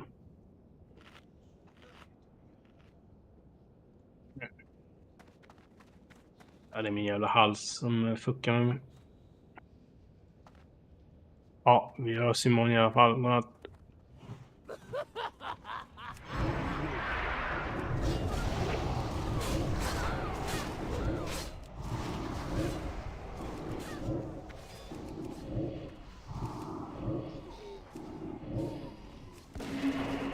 Cannot command.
not waste my time, lesser creature.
Fight your own battles.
Andy Robertson to Tottenham Hotspur. One deal I did not expect to happen this January transfer window. One deal that I think is probably a lot better for Tottenham than it is for Liverpool. If Liverpool are literally letting Robertson go to Tottenham to replace him with Simicast and recall Simicast from loan, I'd argue Liverpool's squad has got weaker over the January transfer window. For Tottenham, I think this is a decent bit of business. Conor Gallagher and Andy Robertson is not enough for Tottenham. In the January window, Tottenham should be doing more than signing Conor Gallagher and Andy Robertson. They still need more. They need a progressive centre mid, even more now Burke was injured. They need a left winger. But Andy Robertson in isolation is a good deal for Tottenham. It's a much better deal for Tottenham than it is for Liverpool.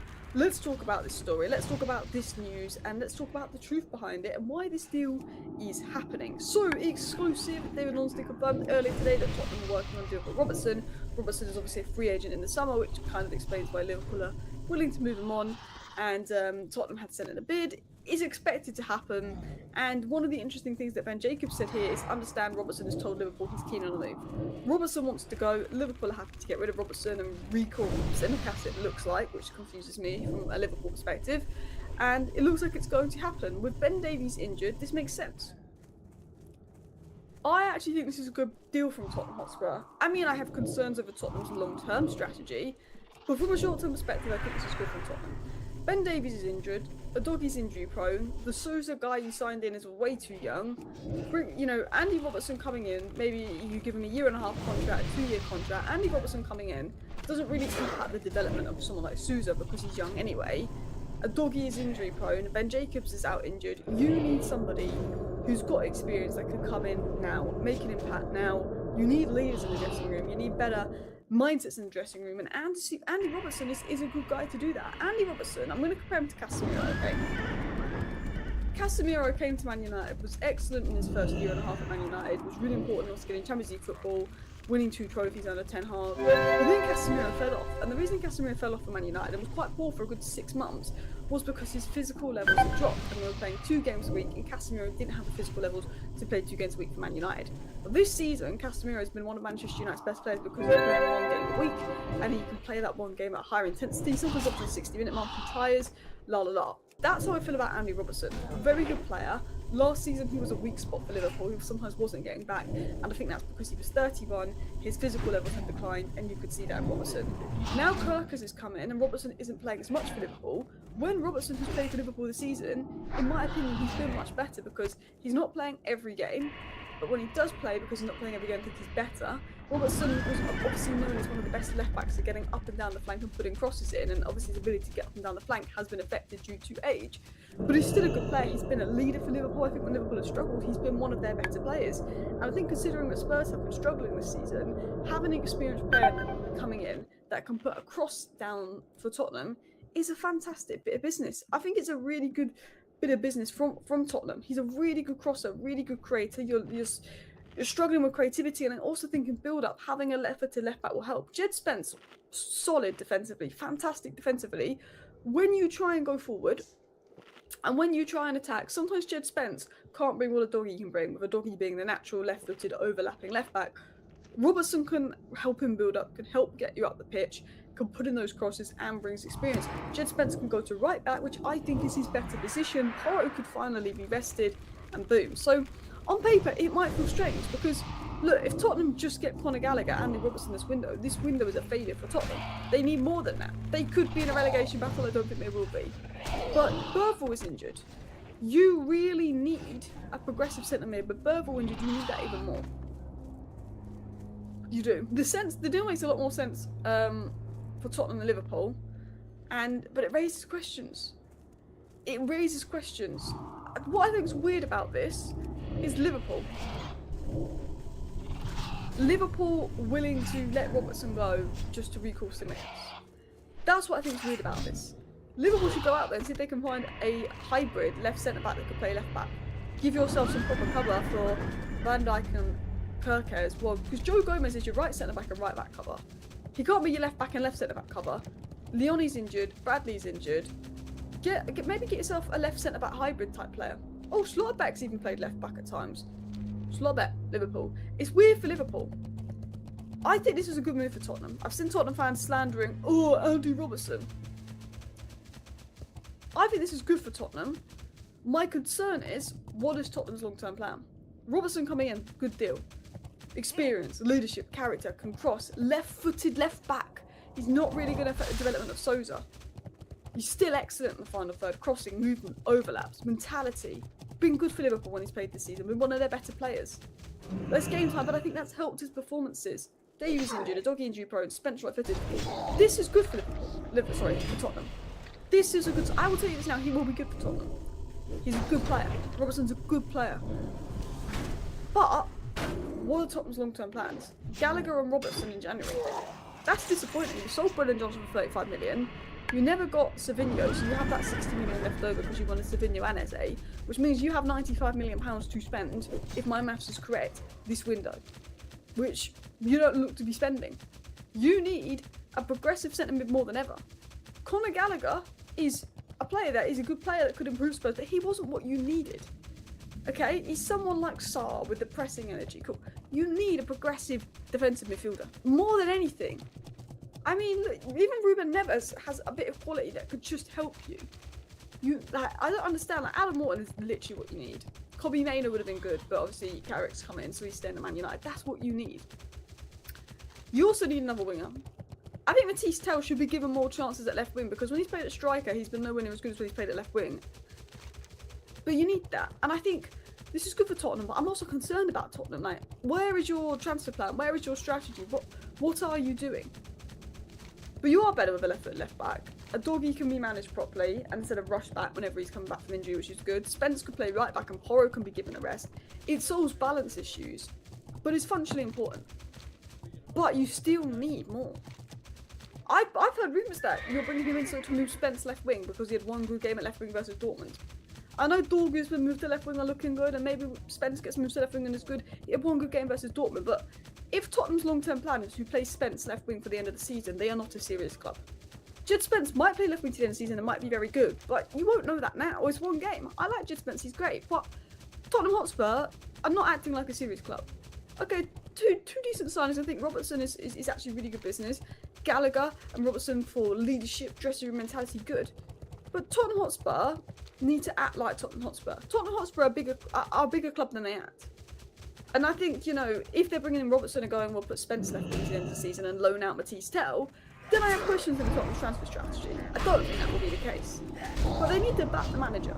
You know, they even need to sack Thomas Frank, which I think they probably will end up doing, or go, you know what, we're not sacking another manager, because every time we sack a manager, the next manager comes in and fails, and it's a cycle. We're going to back Thomas Frank, and we're going to give him a good left wing. Yan Diamonde, maybe push for it a little bit. I don't know. But I look at Tottenham, I think, okay, they've done some bits this window, it's better than nothing, but they could do more. I just think Tottenham could do more, but I think this is worse for Liverpool. I think this is good for Tottenham. I don't think this makes sense for Liverpool. Liverpool are thin at the back. Like, I mean, you know, that Carl and Ramsey can cover, I don't know, I just think, realistically, your options at the back are Kyrgyz, Frimpong, Van Dijk, Konate, and Joe Gomez. They are your 5 experienced defenders if Robertson goes. And one of them in Joe Gomez is ridiculously injury prone, which means you have 4 defenders to cover 4 positions till the end of the season, and an injury prone cover in Gomez. So you have 5 defenders, to cover 4 positions till the end of the season, and Konate has also been injury prone. That's ridiculous, because you are still in multiple cup competitions, and because you can't rest these players because there's no cover for them, 1, it means those players could slack off and get too comfortable and drop in form. 2, because you can't rest these players, they're more likely to pick up injuries. In March, you could get Konate and Van Dijk injured, and you are done. Because look, you could win the Champions League this season, because we've seen the Prem teams in the Champions League boss up. I don't think Liverpool win the Champions League this season, but they could. But, you know, Premier League's pretty much written off. You just need to get top 4, which might be harder than you think. Who knows? I think we're good enough to get it. You could potentially do something like win the Champions League this season, like Chelsea have done in the past when they haven't been at the very best. Like, Spurs won the Europa League last season when they weren't good in the league, because we've seen how much better the English teams are than all the other teams. Like, I'm pretty sure Bournemouth would come 4th in most other leagues. I think it's nuts, the Premier League. So I do look at Liverpool and I think, slot of it. Sure. I just don't think this makes sense for Liverpool. I think getting rid of Robertson and bringing in Tsimikas, who was worse than Robertson, means you spent January window downgrading your squad. I generally think Hughes and Edwards I've lost their mind if they think, yeah, let's get rid of Robertson, let's bring back Simicast, and let's call that a January window when the defence is really thin. Robertson is an influential player. He is a leader. I think it's mad to let him go halfway through the season. I do. But anyway, let me know your thoughts down below. Thank you for watching. Bye.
summon me.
What can I do for you?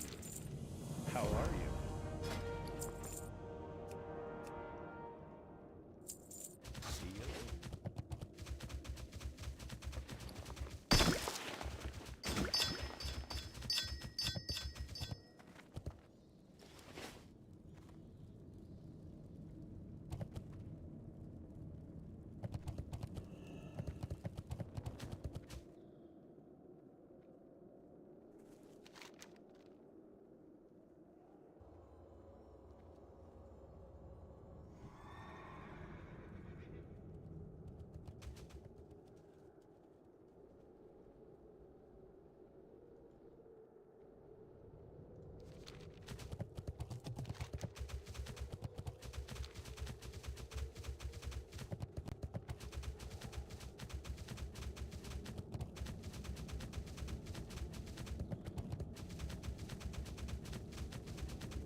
Great to meet you.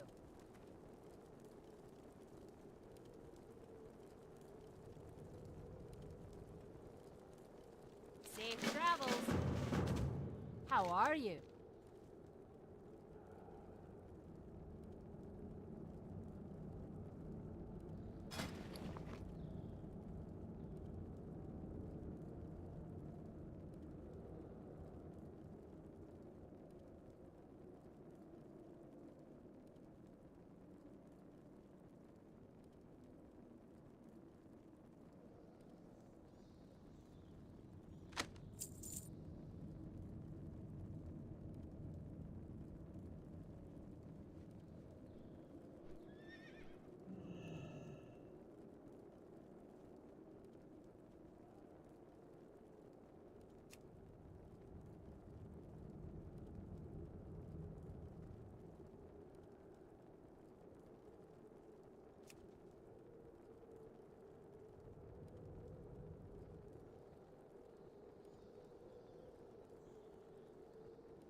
Keep your feet on the ground.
you later.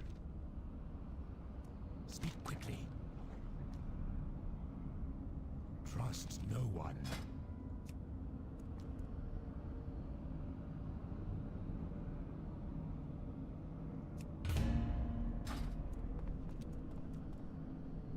Need help? Have a good one.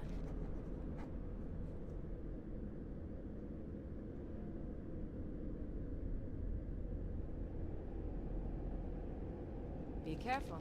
Hello. See you around.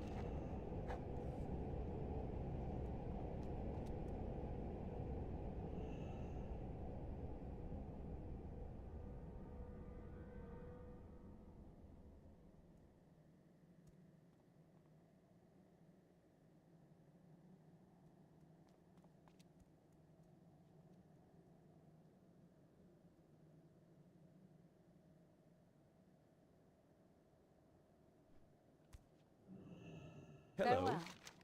Have a good one.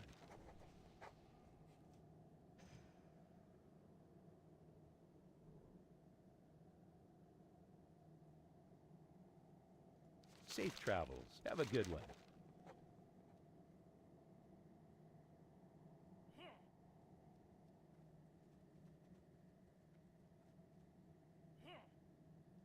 See you around. Safe travels.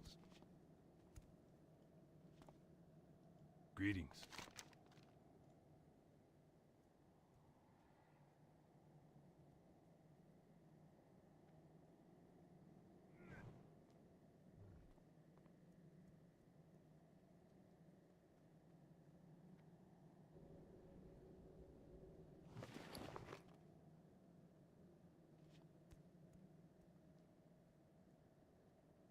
See you around. What can I do for you?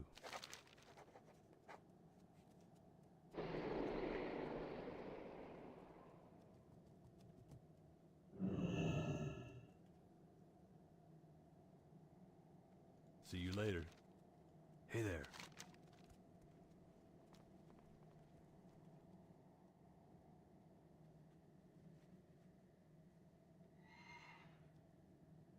Be careful. Can I help you?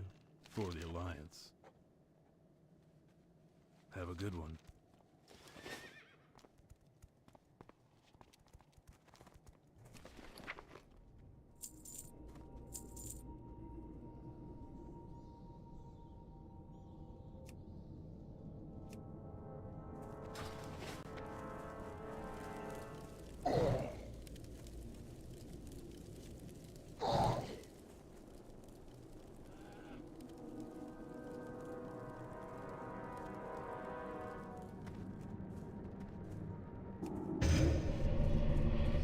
Speak quickly.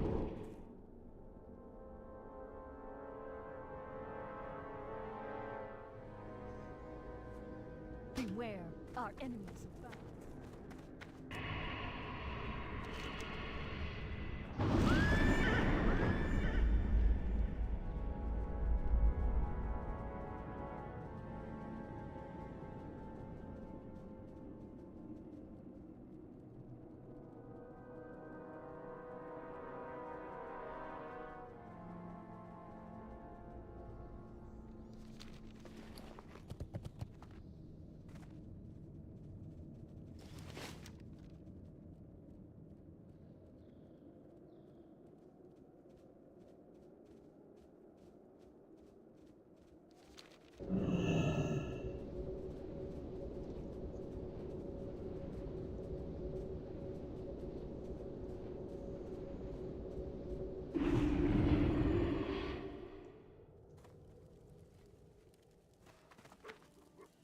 What are you looking for?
met.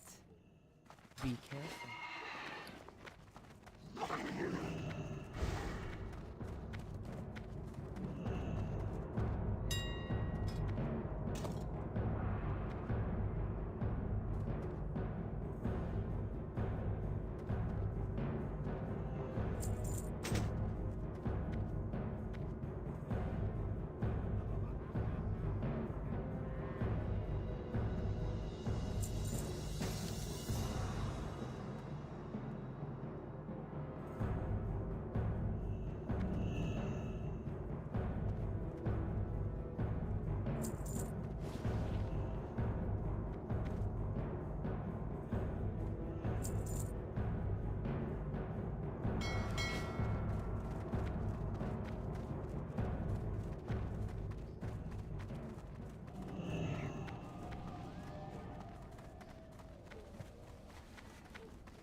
Strength and honor.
For the Horde!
Who dares summon me?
not waste my time, lesser creature.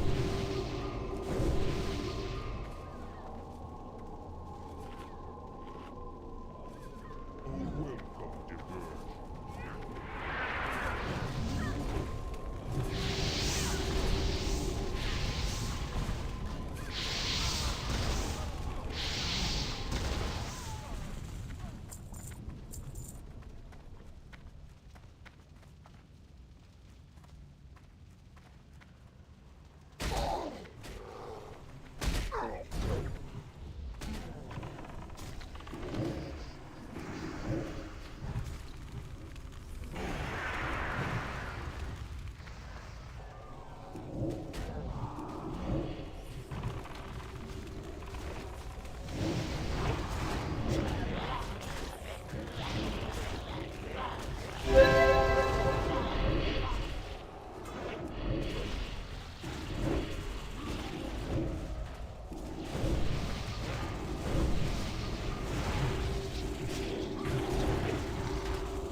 health. Farewell.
Speak.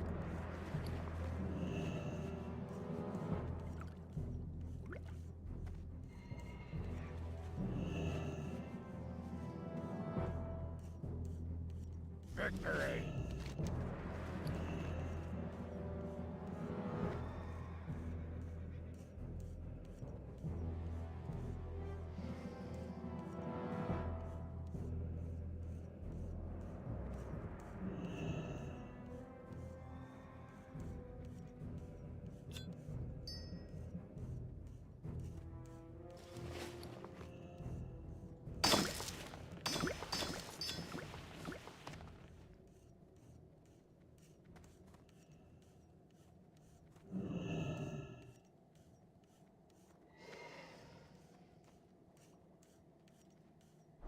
Abu Mukra.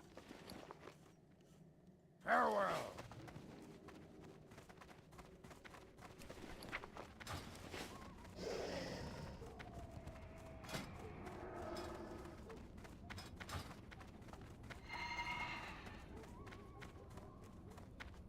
Greetings.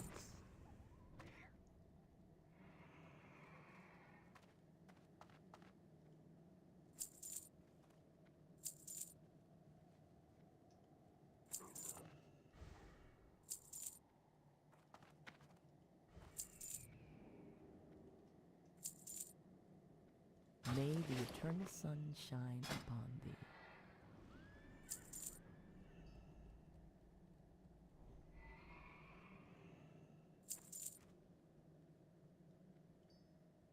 Go in peace.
spirit be with you,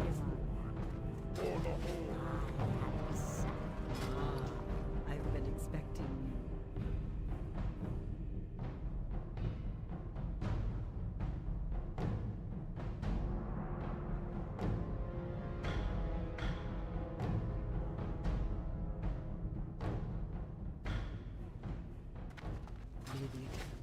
Blood and thunder!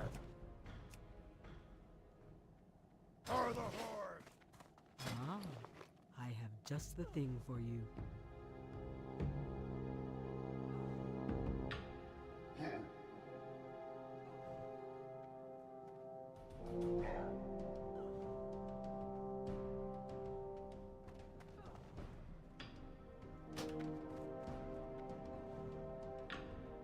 Farewell. What will you require? Won't be shy.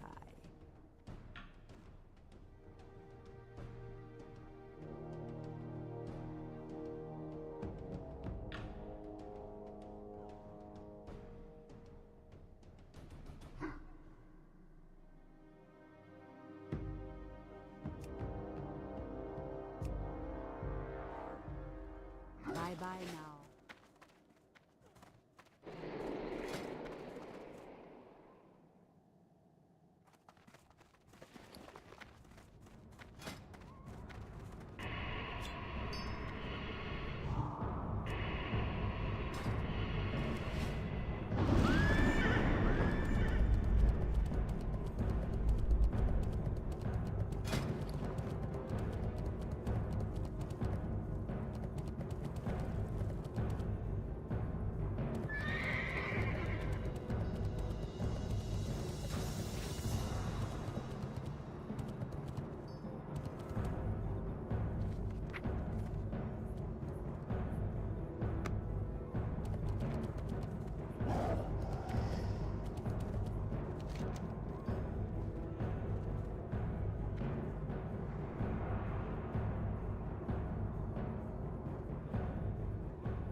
Valhalla!